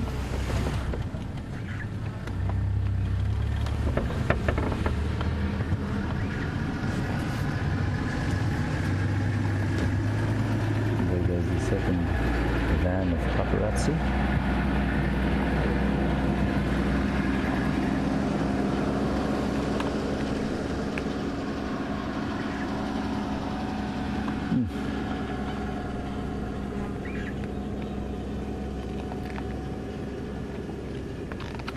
I don't know if you can hear that tearing or rending of flesh, but much like the lions today, she's keeping a very close eye on him. She doesn't want him to disappear and make her find him again. But much like the lions, that they are pulling the meat off the bone with the carnassial teeth, and those carnassial teeth are the molars that close over each other a bit like a pair of scissors. So very unlike yours. And I was just saying today, before I think Brent Smith found something amazing, I was just saying today, if you really want to understand how that works, go outside or inside, find your house cat or your house dog, give it something to calm it down, and then peel the lips back and just watch, and open and shut the jaw if you've got a particularly compliant dog, and you'll see how those teeth close inside each other, just like a pair of scissors, and that's what really helps them to shear the meat off the bone. They don't have those molars to chew like we do. They have them to shear the meat off the bone and the skin. And look at her, you could walk straight past that bush.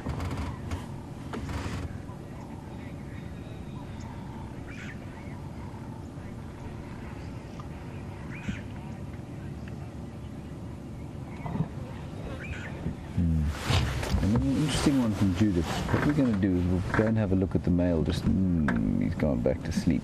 Okay, we'll stay with her for now. Judith, you said it looks like female, like leopards, are very slow eaters compared with lions. You haven't seen her pull off a big piece of meat. I think most of the big meat is probably gone. It's also not easily accessible, and the big meat, the kind of fillets at the back and the backside, the hindquarters, quite difficult to get to in a buffalo because the skin is so hard, so they normally go kind of in and around the rib cage. So most of the big stuff, the easily takeable stuff, will be gone already, and so she'll be taking bits and pieces off the ribs and almost eating it, without being too grim. She's basically eating, the stomach is out and been gone, and they've probably taken the fillets out, the loins, and she's now probably into, the kind of shoulder region and under the shoulders and around the feet and that sort of thing. I think she's into sort of the flaps of skin that would go over the ribs and around the stomach. And so there's not a huge amount of big pieces of muscle in there. That, of course, is what meat is. It's the muscle. But you did see that he was panting hugely.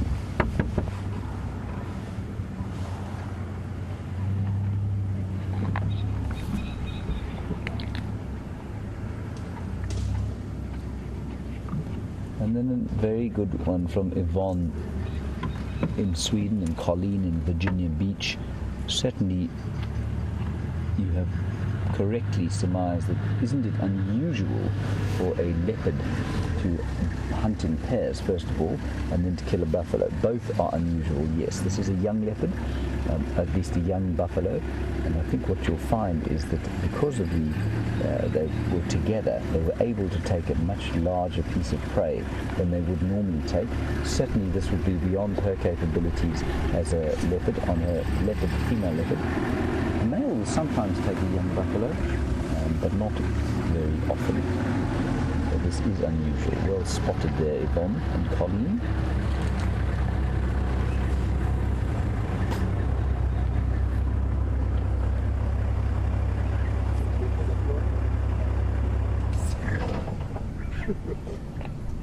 There's quite a stink in the air. We're sitting downwind from the carcass, and so the innards of the buffalo, which are probably round about the carcass, are wafting over us.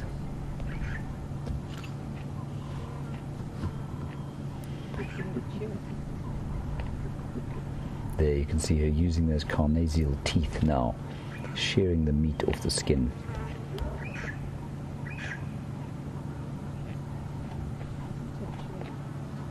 You might even be able to hear it.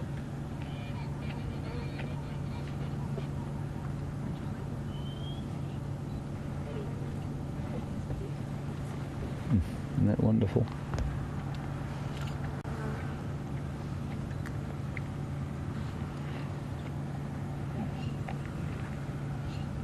Very special indeed. Now we're not going to be able to spend too much longer here, I don't think. So should you have any questions, please just fire them through quickly. Hashtag Safari Live or questions at WildEarth.tv. I may be wrong, we might be able to sit here a bit longer.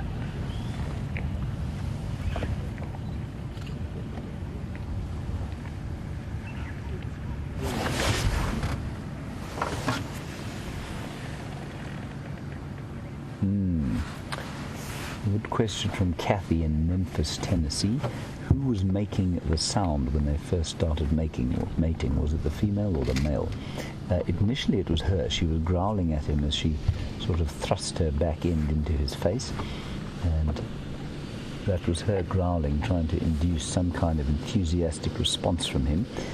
When he eventually stood up and did his duty, he started to growl, because of course it is quite painful for him, and then when he withdrew he made an enormous noise, because that's when the kind of culmination of the pain is, and they both would have growled then, and you saw them swat at each other, and so it would have been both of them growling.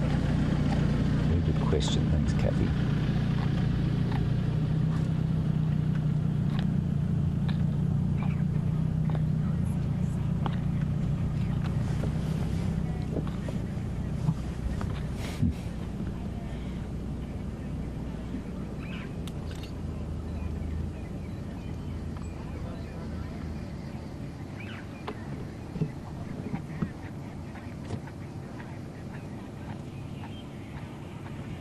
Now Shamrock, you are clearly not at work because it's Saturday, so you're hopefully watching at home. You've asked a question that I'm not entirely sure I can answer. In fact, I'm pretty sure I can't, but I'm going to give it a go anyway. Shamrock, you want to know, well, first of all, you point out that even solitary big cats are able to cooperatively hunt. And why is it that lions have become the only cooperative hunters in the world? Why are they the only ones that have evolved to be cooperative? They're actually the only social cats that exist, apart from cheetahs slightly. And why is that, and at what point in time did that happen? The last part of your question, Shamrock, I couldn't begin to tell you, so I'm not going to guess. But why, as to why they are the only cooperative ones, I think it's got something to do with size. I think it's got to do with habitat. So let's take a similar sized cat like a tiger. Well, first of all, let's say this. lionesses on their own are perfectly capable of living very, very contentedly on their own. They hunt actually better. They have a higher success rate of hunting than do, say, two lionesses on their own. But once you get above, when you get, say, ooh, it's the first ammo falcon of the year, I think. No, it's not. It might be. Could be. We'll go with it. And we didn't get a good enough view of it for anyone to contradict me. I'm going to go ammo falcon on that one. So, Shamrock, just to reiterate, the two lionesses are slightly more are less successful than a single lioness. When they get to about 3 lionesses, they tend to eat about as much meat as a single lioness, and beyond that, they eat a bit more. And so, we think that they evolved into cooperative hunters mainly because it wasn't for hunting. It was probably for protection of the youngsters, and certainly that seems to be the case. Now, why that should have happened here and not with tigers or with leopards, I think leopards are better at hiding. They're smaller, so it's much easier, much like with a steenbok or a herding antelope.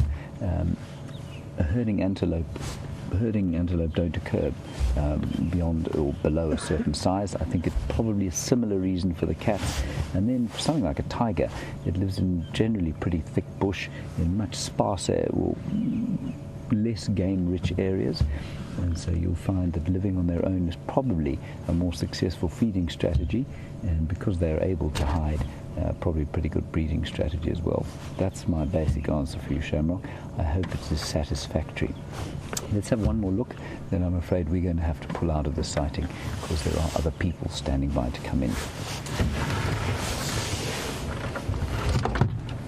I'm just going to talk on the radio quickly. Station on standby 1 for leopard lock.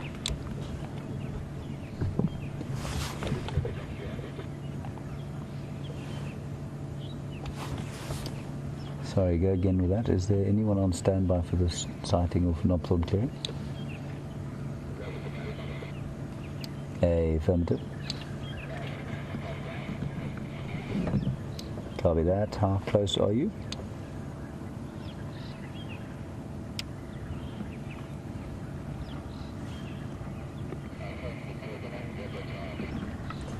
Okay, copy that. I'll be out in 2 minutes.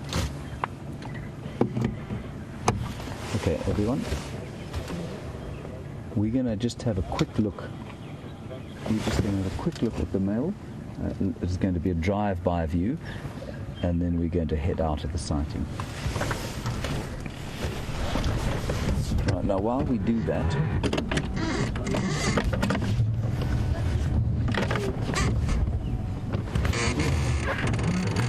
we are live, but go ahead. No, go for it. What cycle you call? What cycle? Site. Oh, www.wildsafariLive.com. Enjoy. We're just going to move through here. A question from Gecko. Very nice name, Twitter handle that. I'm not sure. I'm not sure we've heard from you before. So if it is perhaps your first foray into the world of tweeting to Wild Safari Live, thank you for your tweet. Your question, you want to know what happens to the stomach contents. The answer is that they do eat the stomach, well no, not the stomach contents, they will eat the stomach lining, certainly the intestines in the actual stomach. They'll kind of feed the intestines through the teeth, and they pull out the bolus, or the kind of ruminated chewed up grass material. Quick look at the young Tingana here, and then we're going to head out. Very quick look, and then they will eat all of the rest of the offal as well. Okay, right, we've got 10 more seconds on him. Isn't he marvellous? And you can just see, I'm sure you can see already, that he is twice the size that she is. Beautiful. Okay, that's it, everyone. Marvellous leopard sighting. Very lucky to have got in here. And we will now head off and see what else the world and the wonders of the Kruger National Park have to offer us. Sorry we have to leave. The road to Juma is just there, actually, so with any luck, decided Arethusa is not the place for them and moved on to Djuma by tomorrow.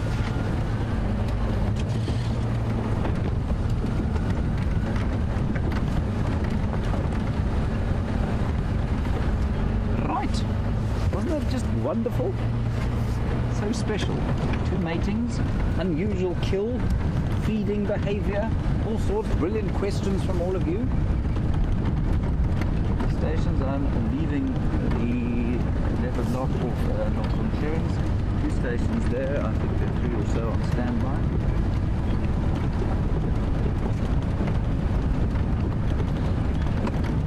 Let's go this way.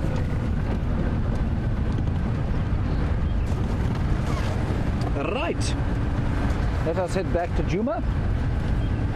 Get away from the screaming radio. So I must just apologize again. The radio, of course, is a very necessary part.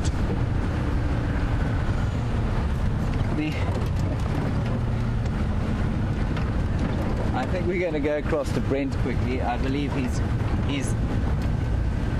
No, I'm getting confused. No, we're staying with us. Sorry. Apparently, Brent is taking selfies of himself, and so he's not ready to speak to you just yet. So once he's finished doing that, we'll send you back across to him for an update. But what I did want to say is this radio is obviously a very important thing, and while it is sometimes a little bit irksome to have in your ear the whole time, without it, of course, all of the tourists here who come here and provide the income or the reason for how we are able to drive around this beautiful piece of land, without the radio, unfortunately, they wouldn't see half of what they do. So, unfortunately, it is a necessary evil, if you like.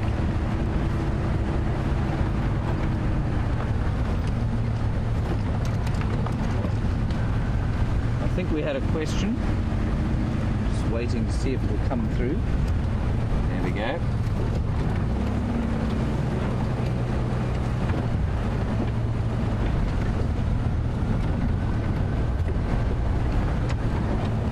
And then what is the evolutionary reason for whiskers, from Rebecca in Santa Barbara? Rebecca, as far as I understand it, it is for, like you've surmised, for sensing in the dark and that sort of thing. Somebody might be able to give you a better answer on the Twitter sphere. If anybody thinks I'm making an incorrect answer, please feel free to say so. I think the reason for whiskers is that certainly when they're moving in the dark, they see very well in the dark, but when they're hunting, it's obviously crucial for them to be able to feel any kind of vegetation or any kind of thing that might make a noise while they're on the hunt. I think that's the reason for it. Now, that's certainly what we've been led to believe, but there may be some more modern research that I'm not aware of yet that would be different from that. Good question, Rebecca. Right, we are back towards Djuma. Boop, boop. This is the boundary between Djuma and Arethusa, so you can see we're pretty close to it. So with any luck, those leopards will abscond and have their breakfast with us tomorrow morning.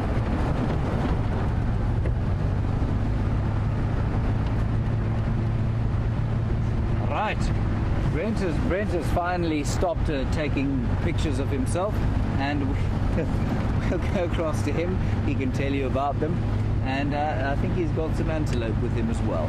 See you just now.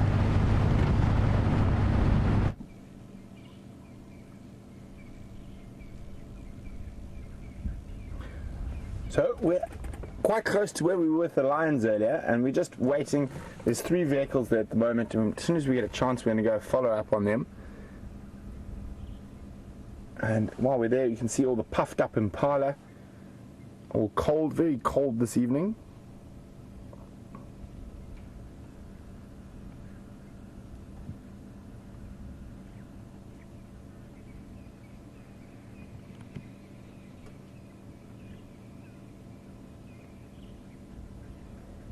They're disappearing into the greenery, and so shall we. So I know James has been slightly informing you of what Bryan and I were doing. We are trying to get behind our team. The South Africa probably kicked off against Wales a few minutes ago, and even underneath my bush shirt today. I have my Springbok rugby jersey. You can see there's the Springbok rugby emblem. And hopefully we take it all the way. Smash Wales in the quarterfinals, go on to smash either New Zealand or France in the quarters, I mean the semis, and I think take Australia in the finals, just take it all the way. After our rocky starts, I'm a bit nervous, but hopefully that'll come through. So, put my jersey back on, it's quite nippy out here.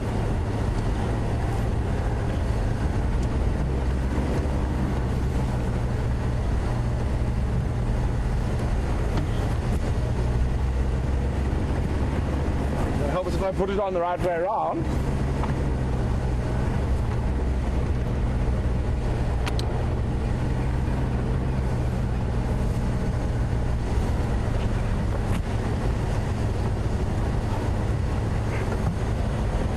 There we go. So about a week and a half or 2 weeks ago, I noticed a spot where it looked like the hornbills we're starting to build a nest. It's a bit early, but we can have a quick look now to see if there's any further developments on that hole.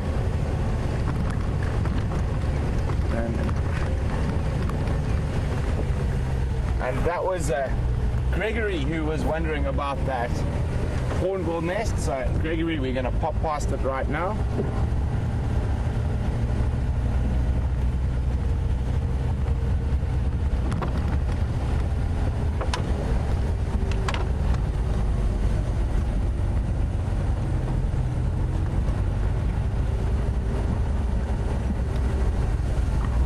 So let's just have a quick look at this. Let me just get the spotlight on in case we need it. It'll be quite dark up there.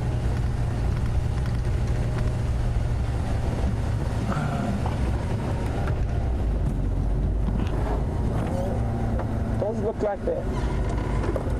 look like there's any further building on that spot.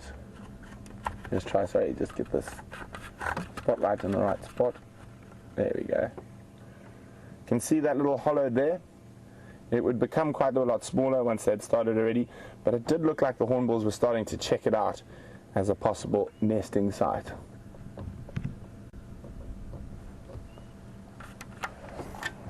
And while we head on towards where those lines are, I'm just going to ask for a quick update. Stations with Impala at Sydney's. How many more are there?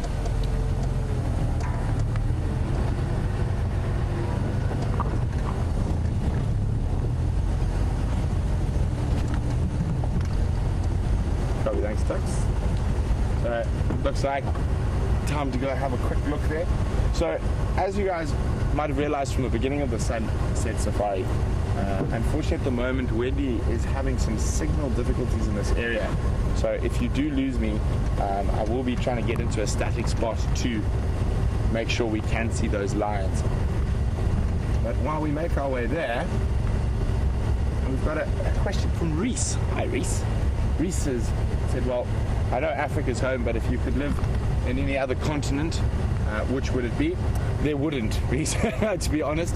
But I probably think it'd probably be South America if push comes to shove, around the Pantanal, somewhere around there. It's got to be warm. It's got to be big cats and lots of animals. So, or maybe even India. But I think India is just a little bit too populated for me. I think it would have to be somewhere rural Brazil.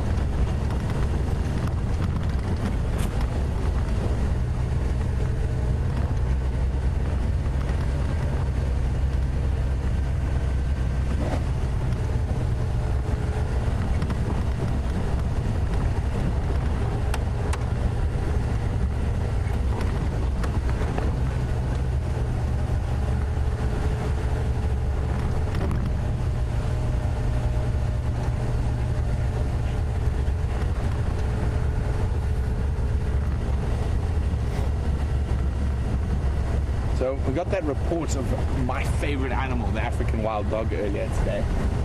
Mike is saying he's been to Africa multiple times, both for pleasure and for study, and he's never seen wild dogs. Well, Mike, you're just going to have to come back and back and back and back till you see them. They are absolutely amazing. And Mike would like to know how often do we see them in this area? Mike, unfortunately, from a wild dog point of view, our traverse is quite small.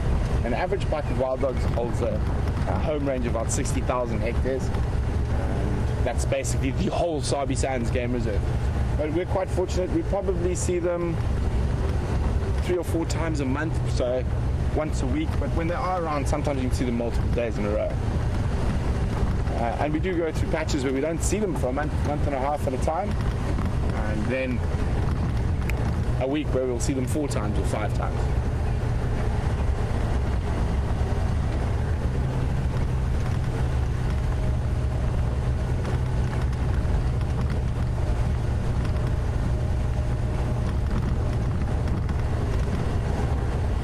So we're coming up to Sydney's waterhole now.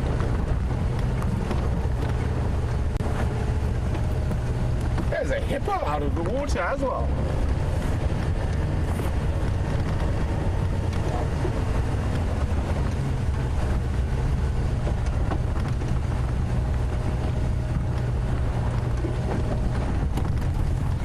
I can see the lines there completely flat next to a game drive vehicle. But let's have a look at that little hippo quickly.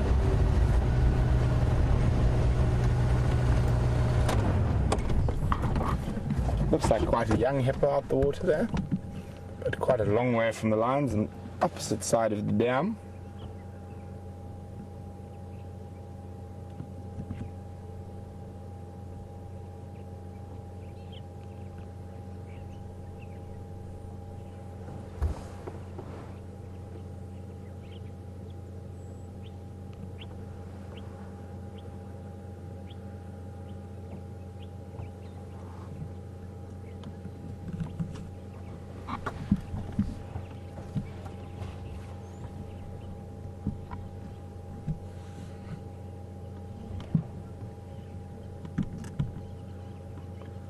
There goes the hippo opening his mouth.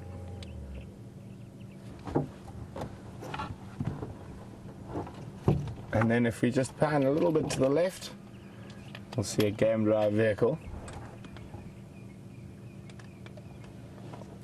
And there are those fat, lazy lions.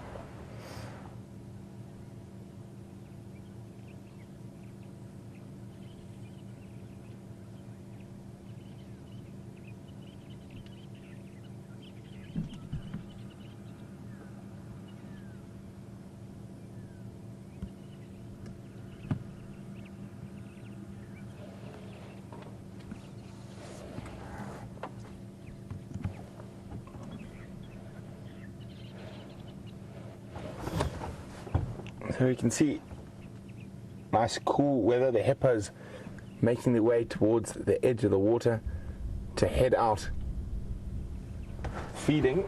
And it looks like that one hippo, it looks like it's almost eating elephant dung there. And definitely no grass on that barren piece of sand. There's a little guy coming out now.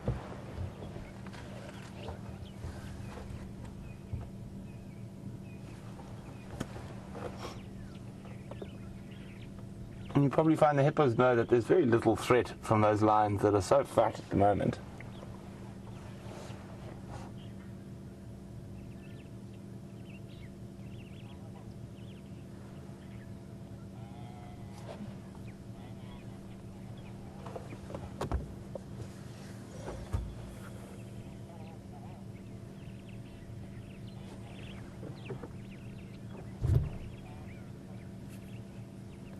So the one at the back is a little one, probably 6. Oh, there's quite a few little ones there. It's like a little nursery group of hippos coming to be mischievous out on the edge. The youngest one is the one in that little group of 4 to there with the mouth open at the moment.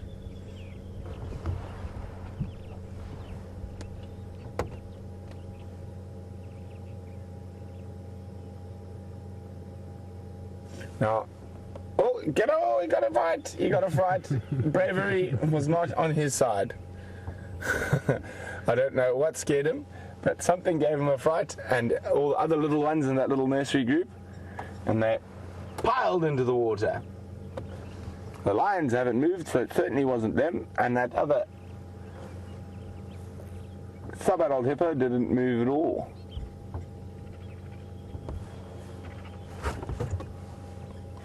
Now, unfortunately, we're not going to get the best view of these lions, but we can get you quite an epic vulture silhouette against a dark and ominous African sky.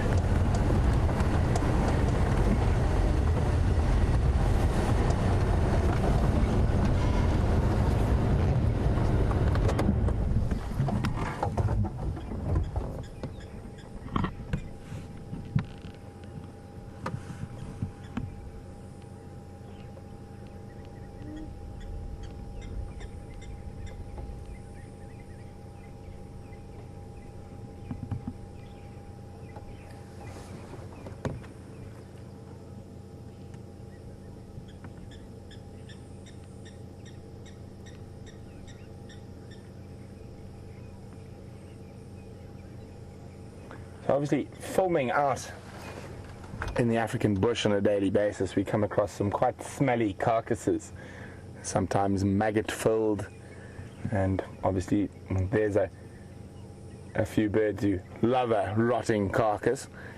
And Miles Sue is wondering, does the smell of the rotting carcasses and seeing all this rotting meat around ever put us off eating meat? Well, I'll ask Bryan if it does him, but me, I'm immune. I could probably eat a huge steak sandwich while sitting next to a rotting maggot-filled carcass and not be bothered at all. But I've been very fortunate. I've grown up with these type of scenarios, so all you do is just don't breathe through your nose, breathe through your mouth, and you don't smell it. But even if you spend enough time around the carcasses, you even get used to the smell. So for me, not such a problem. Bryan, you? No, not such a problem. No, but it doesn't bother Bryan either.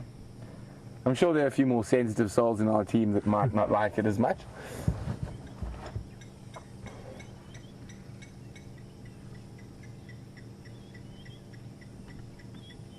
Whenever I see vultures sitting like that, it reminds me of the good old Disney's Jungle Book.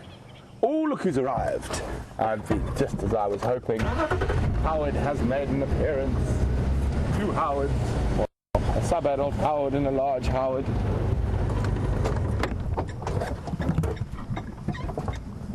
I'm sure they can smell that carcass.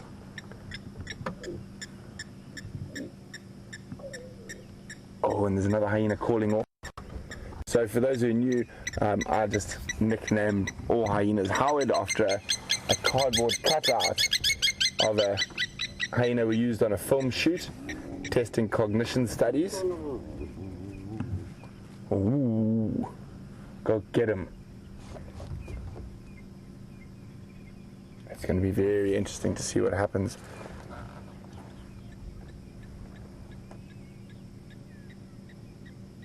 These lions have been providing quite a lot of scraps for the hyenas.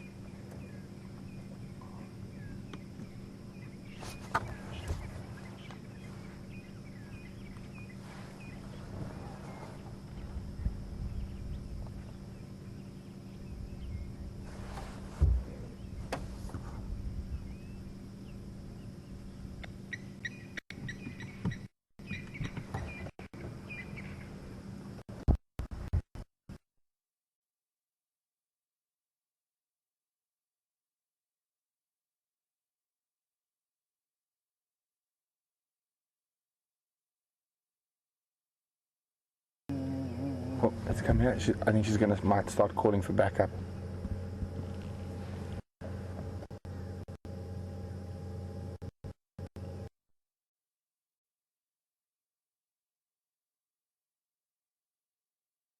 Blowing.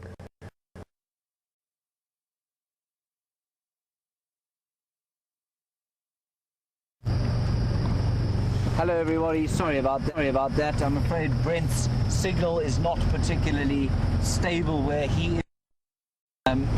Or he just wants to take more photographs of himself. I'm not sure which it is. I think probably the former though. So he is in that dodgy section near the lions. So much like the beginning of the drive, That's why you can't see him right now. I'm sure what he'll do is probably move the car into a position where there is a bit more signal. What we are doing, we're back on Djuma, and we're here actually quite near the far east of Djuma. And I've come this way mainly because there is a huge black cloud in this area, and it sort of drew me towards it with an unstoppable, I don't know, force really. I wanted to come out and sort of be underneath it. It seemed to have this huge power. There it is, coming in over Djuma. There's still some bluish sky in front of it. Right above our heads there's some bluish sky. There we go. Brilliant, Andrew. Very artistic of you. And then there's the big grey cloud in front of us. And we've come out to the far east just to see what else there is on offer in this part. I know that Brent had reports of wild dogs heading towards us, possibly from Torchwood, possibly from Uncoral. So we may spot them here. Of course, if we do see them, unfortunately, because of the spotlight, we won't be able to view them. So we don't view diurnal animals at night time with the light. This tends to give them a bit of a disadvantage, and we don't want to affect any animal out here negatively. All right, Brent is okay with this signal. He's got a hyena. Let's go back to him. I'll see you just now.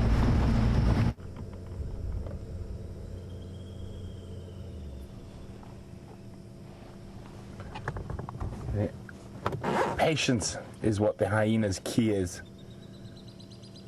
She's just laid down. I'm going to lift the light up a bit so you can see where the lines are. The lines are all lying over there.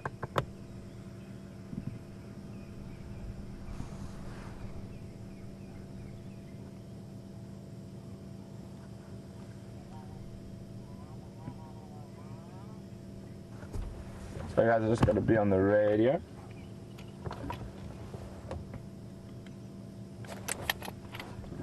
Only one station here, but I'm on the Bubblezook boundary, and you can make your way.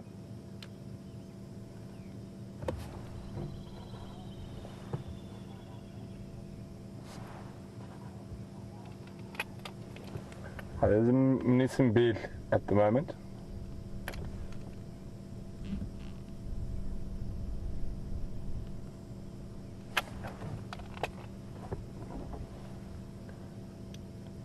There's a Mnisium Billy here at the moment, but the Lalapans and just Bonagash.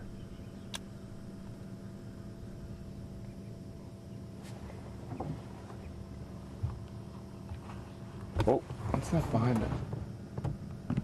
More hyenas? I just heard something move behind us. Just have a quick look over Bryan's head.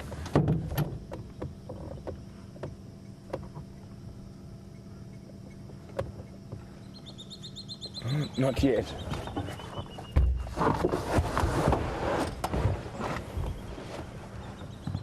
Oh, the hippos are coming out again.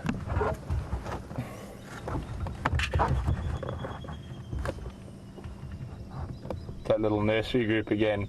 I think it's more playing than anything else. Hyenas just lying there watching, so the hippos are... There we go.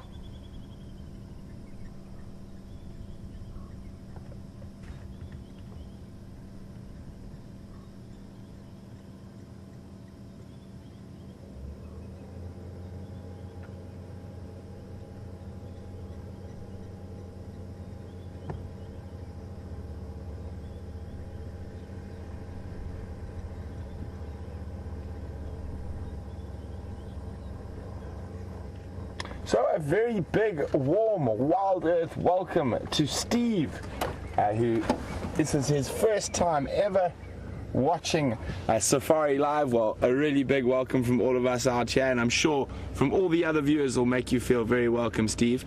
Steve's got a question about hippopotami, and he said he heard that the closest living relative are whales, and he finds that very hard to believe. Well, living relative whales, it is a bit of a push when you think about it, but also elephants are quite closely related to whales. They come from an animal that is, hello everyone, as an animal, so hippos and elephants have come from an animal that has gone into the ocean and that ancestor became whales, but another ancestor of that broke away and came back out of the ocean. That's why they have very peculiar and very heavy body sets, and also the testicles are on the inside, which is quite unusual. Oh, Howard's up.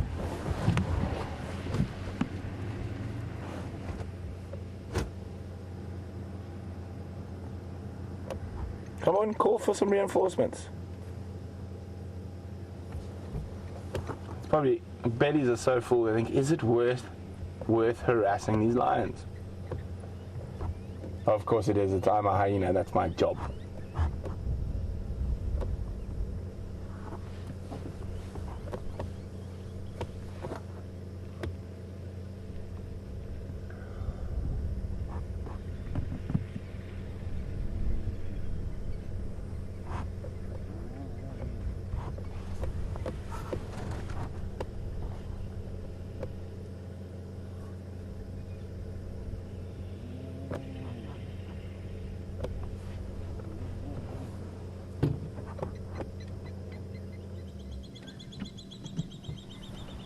You hear that low lowing?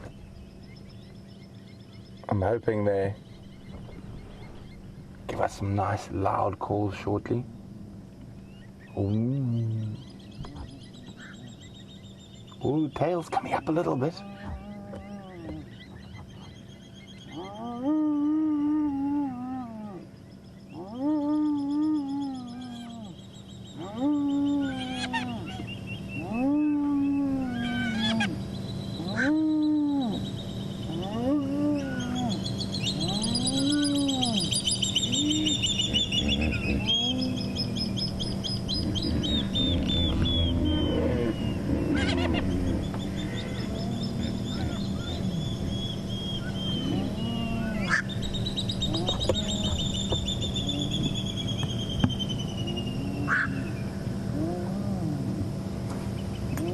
Look at them getting themselves really excited. I'm sure they'll be hoping for a few more individuals to come in here. And they're actually jogging off towards the lions now. And we saw some very interesting behavior. That one that ran in, definitely submissive. So the one closest to us now is a submissive, just from the behavior. Oh, not quite ready to charge the lions yet. But this is what hyena do. These two will get themselves going, and they'll probably be heard by some others. Sorry, let's move around. And then get some others going, and others going. It takes quite a few hyena to get themselves into a sort of frenzy enough to charge at those lions. Let's see, tail up, excitement. Oh, I do love hyenas.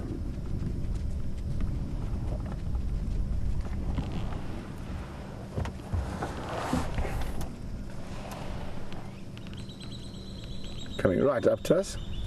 And see that half cocktail?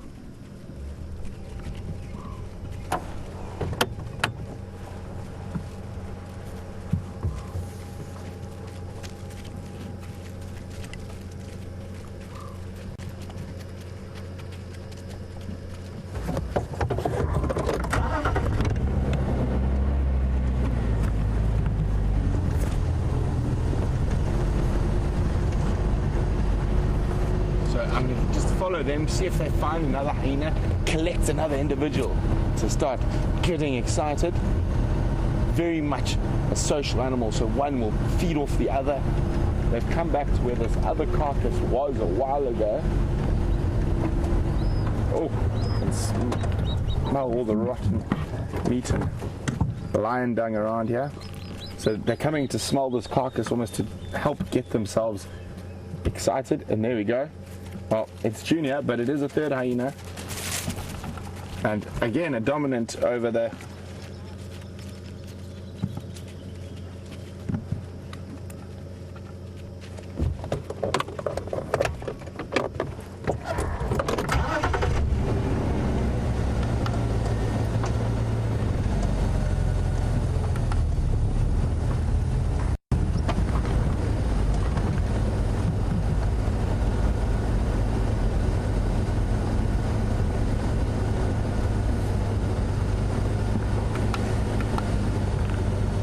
go, you can see them getting themselves going out, running back towards the lions.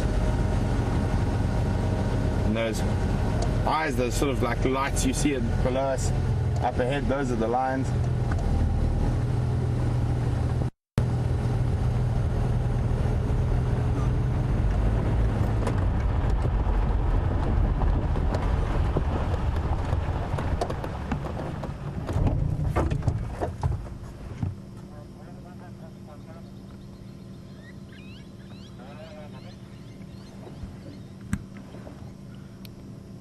Craig, I'm on the Buffalo's boundary, so it's still quite a long way, but I'm with 3M Nisi at the junction with Sandy Patch.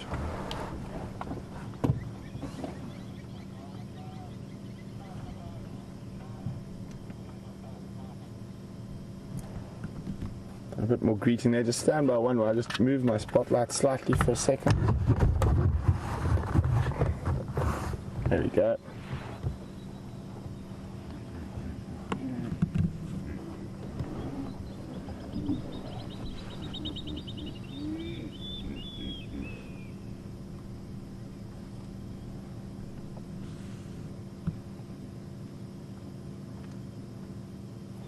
So, a bit more sniffing, greeting going on. Hoping, I don't know, it doesn't look like they're that excited. Their full bellies will cause them not to get too worked up, but you never know with hyenas.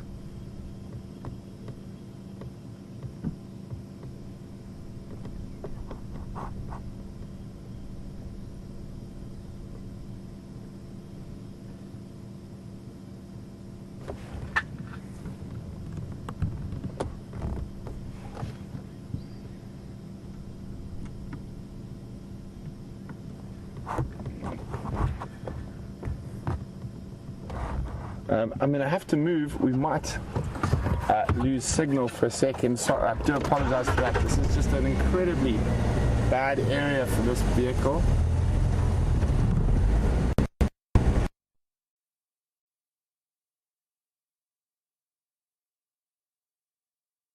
It would seem weird. It would seem bizarre in the extreme. How much time? What? You lost you. Well, I shouldn't have lost us. Yeah, the hyenas are right at the edge of the light.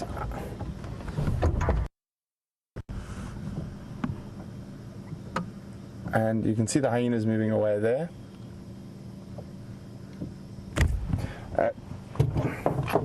Wrong radio, you're talking to me. I'm still talking like I'm presenting.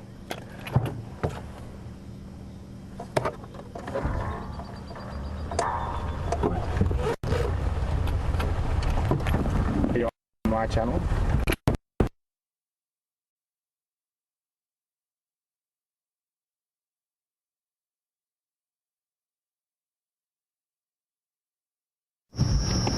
Hello everybody. That was a remarkably well-timed crash cut. We've got hyena. We'll try and follow them. They are not slow. There's another one coming. That is wonderful. So I know Brent is following some hyena. They're definitely not the same ones, unless that hyena is the world sprint champion of hyenas. Let's just go around the corner here and see if we can't see him. Going along a game path through there and following hyenas at high speed through the bush will probably just chase them. We'll just pop up to the junction here and see if he doesn't pop out. I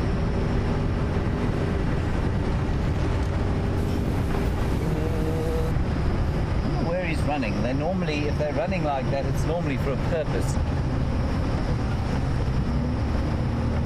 Looks like a male. So not a very large one.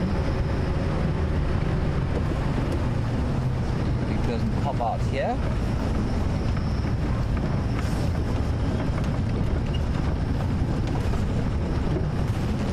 Ah, there he is. Here he comes. You can probably just see his eyes in the darkness. There he comes.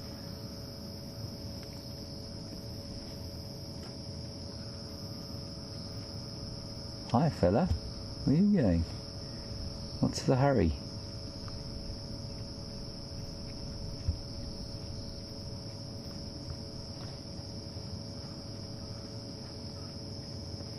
So we are absolutely nowhere near Brent, just in case you were worrying or wondering whether this hyena was going to... This is not a male, it's a female. She's the other side of the property, completely from where Brent's are. So she's foraging for something else. I think we'll probably try and follow her. Sorry, that just hooted by mistake. Well, I tried to turn the immobilizer off. The wisdom of having an immobilizer in the bush, of course, is suspect.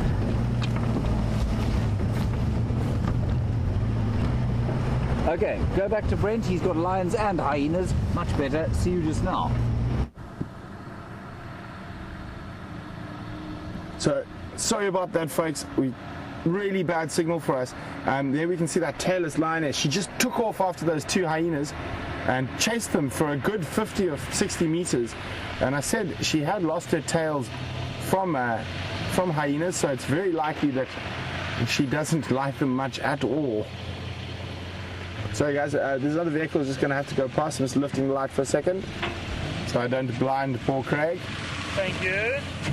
I'll try not to block your view too much.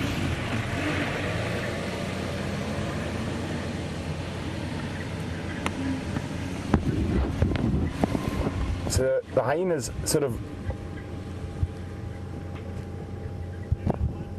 Two of those hyenas just ran in and pushed, and just, I think it was a very much a hyena tactic. All the lines have gone flat. One of them has there. Or let's just use the other light. That's quite pretty. And they'll just push to see what their reaction is. And once they get that reaction, they now know whether it's worth pushing a little bit further right now or coming back later. So let's see if we can see where those hyenas, they disappeared up here. They didn't go far, and I'm sure they'll be back again shortly.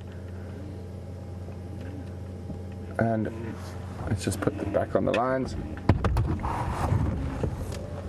And they're having a drink now after that bout of exercise.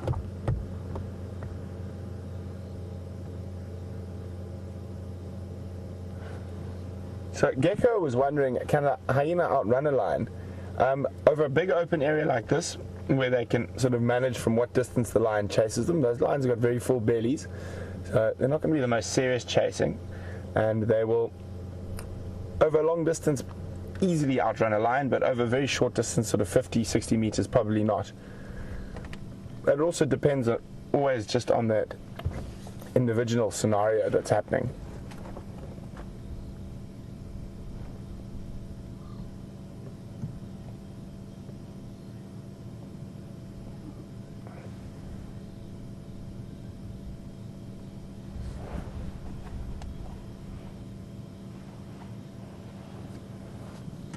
There, the hyena's back.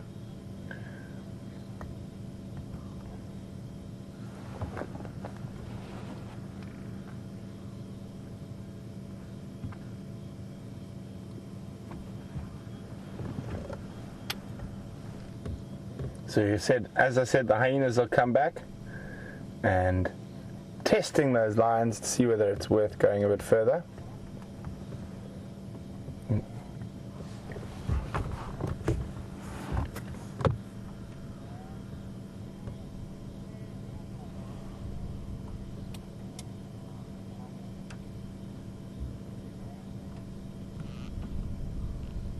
So obviously a lot of predators are very much nocturnal.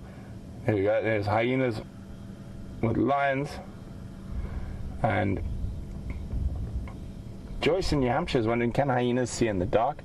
Most definitely, Joyce. They are mostly nocturnal hunters when they do hunt, and they're far more active in the hours of darkness than light, just like the lions.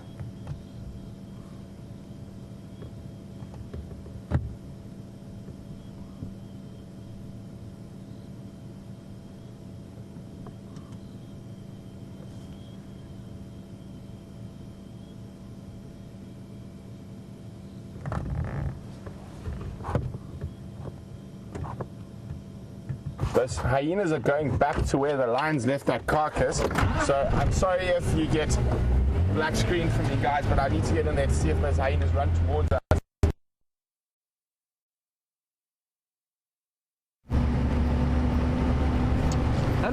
sorry about that again, everybody. You're back with me. Our hyena went into this block here, just to my left-hand side. Unfortunately, it was very thick and I didn't really want to chase him through there.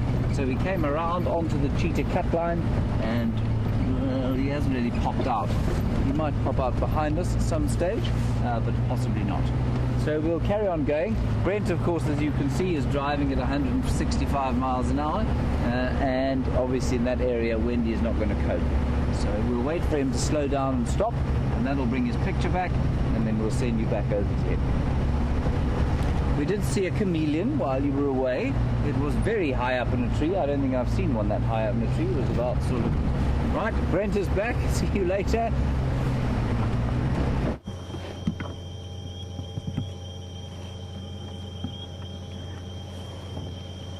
So we can see those tails up again. The meat's just behind that bush behind them. Not the bush they're sniffing at the moment, but the lions are watching them from a bit of a distance. Let's see if they decide to try and push their luck a little further.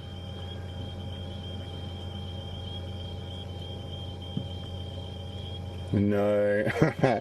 Moving away. Not quite worth the risk yet.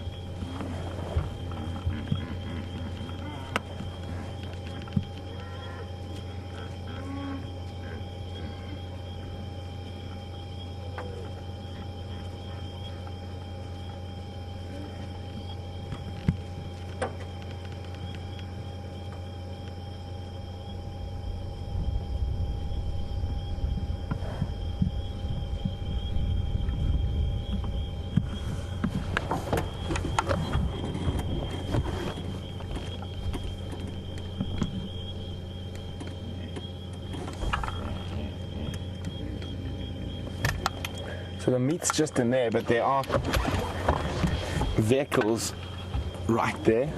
So I can't actually put my light in there because I'll shine on people. And Marin from the Strand in the Western Cape is wondering why a hyena's designed like it is, with the front legs much longer than the back legs. And you also, if you also look at that, they've got that incredibly thick, big neck. And those powerful long front legs are to hold that weight, so they can actually carry incredibly heavy pieces of meat and bone over long distances. So that's part of that design, and also that design is very good for stamina, so they can keep going at a run for a very, very long time. So it's a design for stamina and strength rather than brute force and power like a lion. Oh, I hear something in the bush.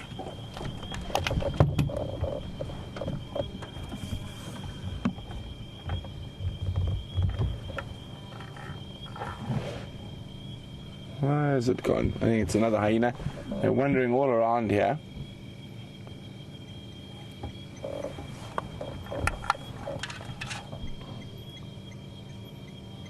Unfortunately, we can't really move from the spot right now without losing signal. And I thought we might be in a good spot if the hyenas did make a rush at what's left of the meat, because if they did steal it, they more than likely would have run this way, away from the rest of the pride. So I was just trying to get us into a good spot. And I know if I move again, we'll lose signal as I go through this dip to the other side. But from what I can see with the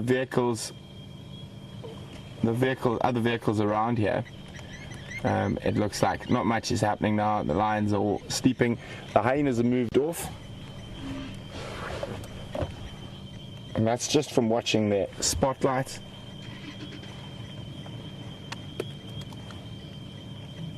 And I think that's about the most action we're going to get for the next little bit.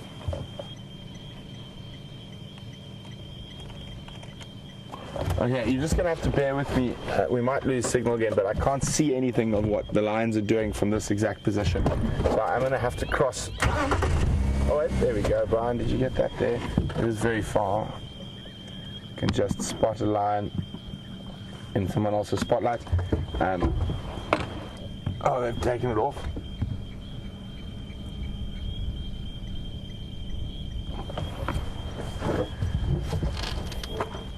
Okay, I was thinking we should get James in here, but I think everything's calmed down now, and they're not that, the hyenas have actually gone away, so probably not 100% necessary now, but we will stand by here while we move back through to the other side to try and get a good view again.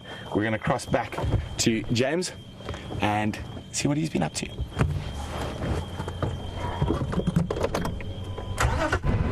Hello everybody. Brent is just going to reposition, of course. What we're doing is making our way towards that area just in case the action does pick up again, and then we can move in and just help out a bit with the signal. So that's why we're driving a bit quickly. We don't want you to miss out, of course. We don't have very long left. So we'll get there as fast as we can, as fast as it's safe on jigger, which normally means about 15 kilometers an hour, because the steering box has a mind entirely of its own. We didn't re-find our hyena, and now we're probably about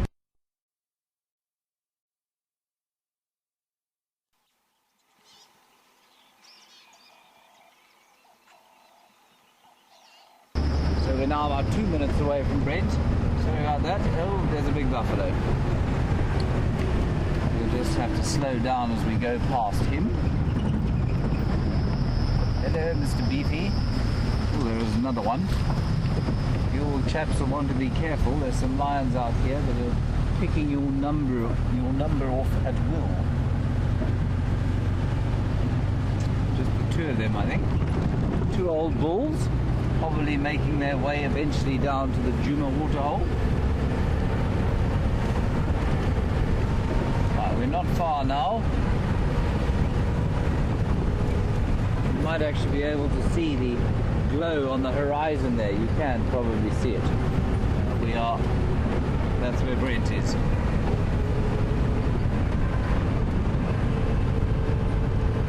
Temperatures remain pretty constant the whole day, you know. It hasn't warmed up a great deal, probably not gone above 20 degrees, and started off probably at about 16. I think it is going to warm up a bit tomorrow. Brent is now calling me. Go ahead.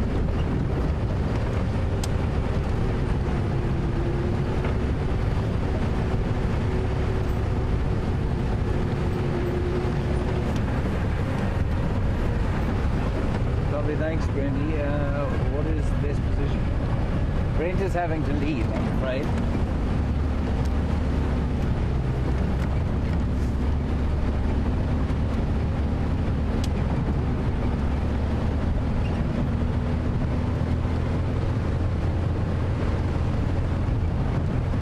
Okay, copy that. Alright, so Brent has had to leave because of the signal. We are now, well, I was overestimating our speed. We're about 2 minutes away now.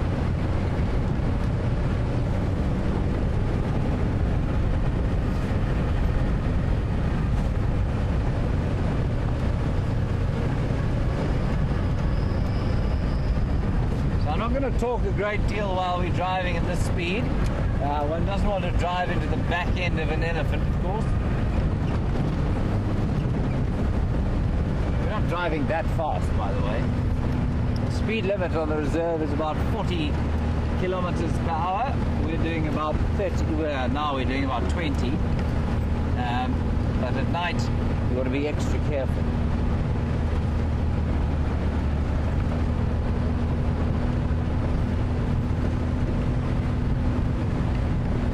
It's like a sun coming over the horizon there.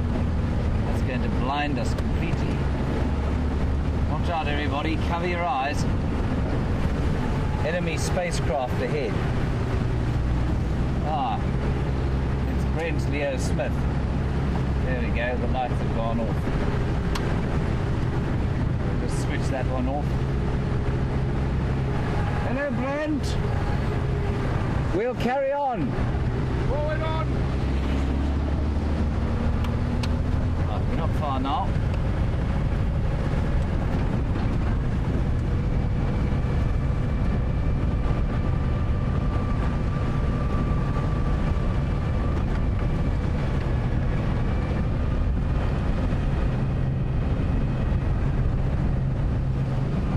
Getting into the area. We don't also want to drive into the sighting too fast and cause a ruckus.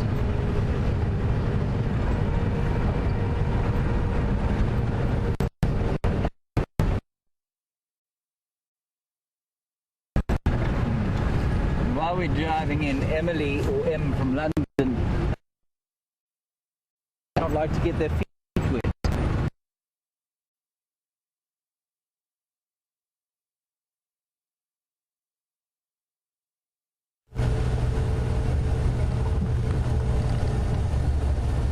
Welcome back. These lions seem to have chosen the worst possible place to to catch buffalo.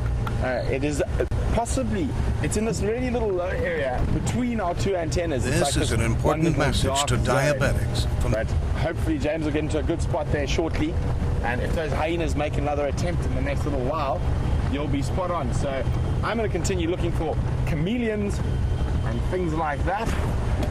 Maybe the odd scorpion. What do you think, we're going to find a chameleon, Brian? I hope so. Hopefully a bit closer than one we found a couple of nights ago. I was a bit high in the trees.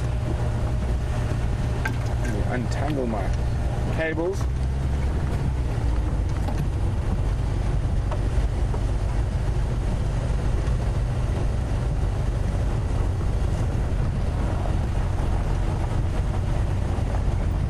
So, while we wait for James to get into a spot, we've got a question about my favorite animal, the African wild dog, from Shannon in Sylvania, Ohio. Shannon would like to know, do wild dogs hunt more during the day or at night? Well, Shannon, the secret, they are far more active during the day in terms of hunting, but they actually, when they hunt the most, there's this wonderful word for it. It's called crepuscular. Crepuscular, which means most active at dusk and dawn, and that is where they do most of their hunting. So just around when the sun's setting and around as the sun's rising at first light. So crepuscular.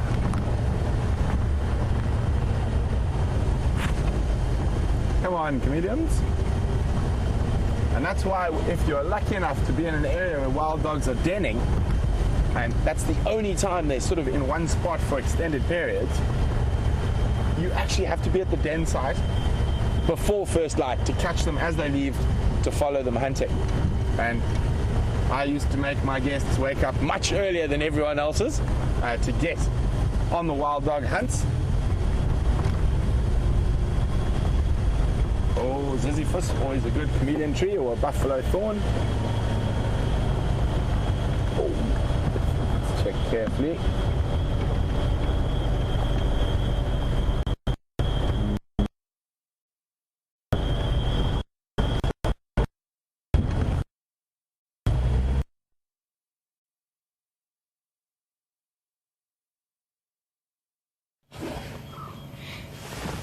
Hi everybody, I'm afraid that's all that there is at the sighting at the moment. Between Brent leaving and us arriving, they've obviously either pulled the buffalo carcass behind there or the hyena have left or something like that. I'm not entirely sure what's happening, but you can see there are two vehicles in there having a good look. Lucky old them. Unfortunately, it is, as I'm sure Brent told you, on Biffle's Hook, a farm that we are not allowed to traverse. So I think that's it for what was unquestionably a magnificent sighting for you all. I hope you enjoyed it, and I'm sorry that I can't give you more of it. Hello there. Hey? We meet again, yes. We're going to get out of your way, and then you can go in there. No, we've been. Oh, you've been. All we can see is quarry bushes, so we're going to pull out, unfortunately. Okay. Right. Bye-bye. Have a good evening. Okay, everyone, that's it, I'm afraid. We've had very good predator viewing today. Lots of hyenas, 2 leopards, and 6 lions. I think that's a good return for a day's work.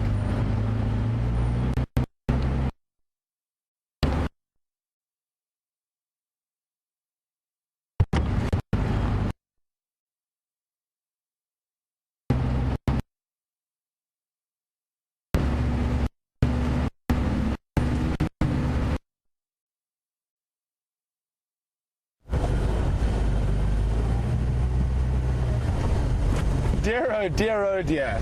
It seems even the other vehicle that has generally better signal than this one is battling in that spot. But it seems like there's not too much action happening there at the moment.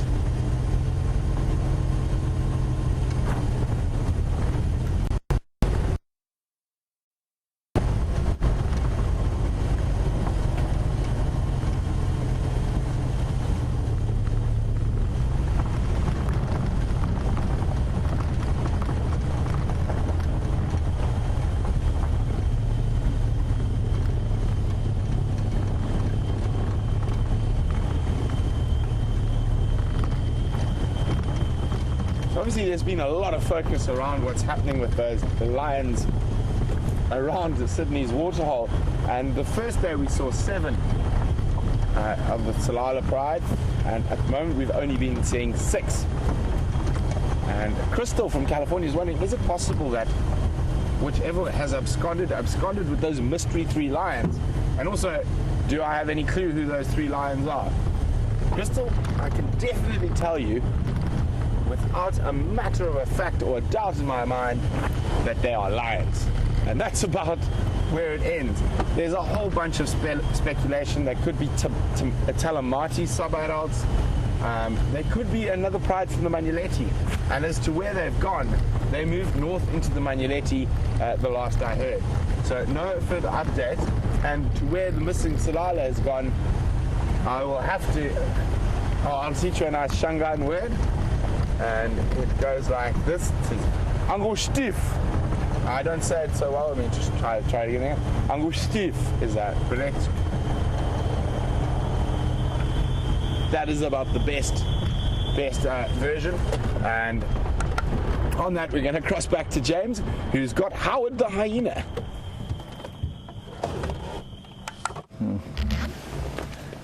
Hi everybody. Well, as you joined us, of course, because Mr. Murphy is very clearly on drive with us this evening, we've lost signal, we've lost the animal. 2 hyenas making their way towards the lions. We'll see how long we can follow them for. I think it'll probably be about 3.5 seconds before we lose you again. There they go. In fact, I'm not going to follow them because they are going straight into that black hole of signal. You can see possibly a little bit of shining in the background there. That's right next to where the lions have killed. Yeah, they're going straight there. There might be a little bit of action later on, but I'm afraid we will not be watching it, not with this level of signal. Sorry about that. But like I said just before we crash cut for the, I think it was probably the 75th time, that is a very dodgy area. And we were very lucky to get any signal there today, and we've had a spectacular day as far as the predators go.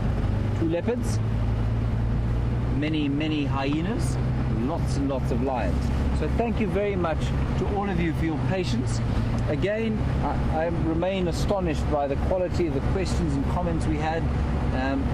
Particular highlight Judy's question about the evolution of cooperative hunting in lions and why leopards don't do it, so thank you for that. Big thank you to Andrew on camera. Thank you, Andrew. And of course to Brent and Bryan, and I'll hand you back to them via Tara and Louise, who of course have done a sterling job from the final control. Until tomorrow morning during the dawn safari, weather allowing, and I think it will, this is me signing off. Stay safe and happy wherever you are in the world, and we'll see you in the morning. Bye bye.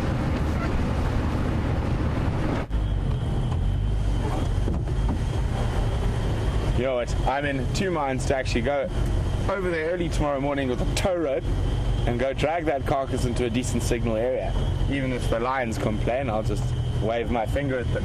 But no, unfortunately, that is one of the things we have to face sometimes, being out in the bush and bringing the African bush to you live twice a day.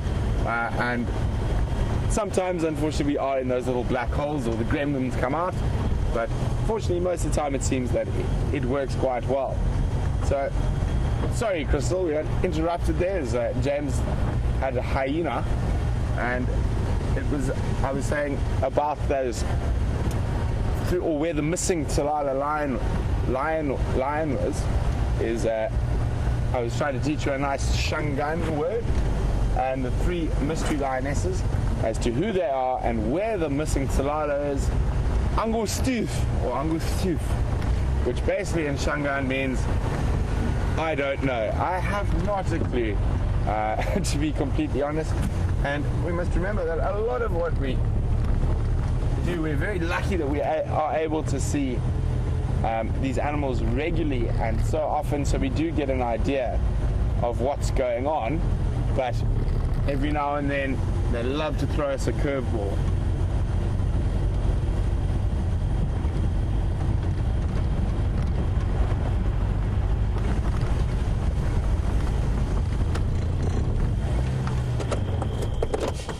So as we come towards the end of this sunset safari, it's been great having you on there. I've had a thoroughly enjoyable time, and Bryan and I have been on form, even with our answers of questions, and it has been so interesting with those lions. And as you say, hopefully we will be able to figure out who's who and who's gone where and what's what. But that's one of the fascinating things about being out here on a daily basis. We get to see these often exchanges that don't happen between animals that maybe are related, maybe not, maybe they're distant cousins, maybe they're just all staying in this little corner, avoiding the Birminghams, the Majingalans, the Matimbas and the Salatis. There's this little area that's free of male lions for now, but that could change tomorrow. As I heard this morning, the Birminghams are not far from our southern boundary, with the Styx lioness, or 4 of them are, and then one of them is actually much closer. So has he heard all this commotion with the buffalo? Is he slowly making his way up? Are the Tsalalas going to run to the north into the Manuleti, or they're going to try and work their way back down to their more traditional home range around the Sand River? And those are questions that hopefully we'll be able to answer over the next month or 2 as the lion dynamics change completely. And that is what is so exciting about being out here. And it's been so great. I'm still on a high after finding that hyena skull this morning on the bushwalk. And that is definitely not something you find every day. You very, very seldom find predator skulls out there. And if any of you missed it, we'll bring it on drive at some point so we can have another look at it. So those who missed the sunrise safari can have a look at what a hyena skull looks like, and we can actually have a look at those carnassial crests and how those muscles are joined and those incredibly powerful crushing jaws. So don't forget to join us bright and early for the sunrise safari. It'll be James, myself, Bryan and Andrew again. And another thank you to Tara and Lou in Final Control, and Eugene. And for the last few seconds, we're just going to listen to the incredible sounds of the African bush.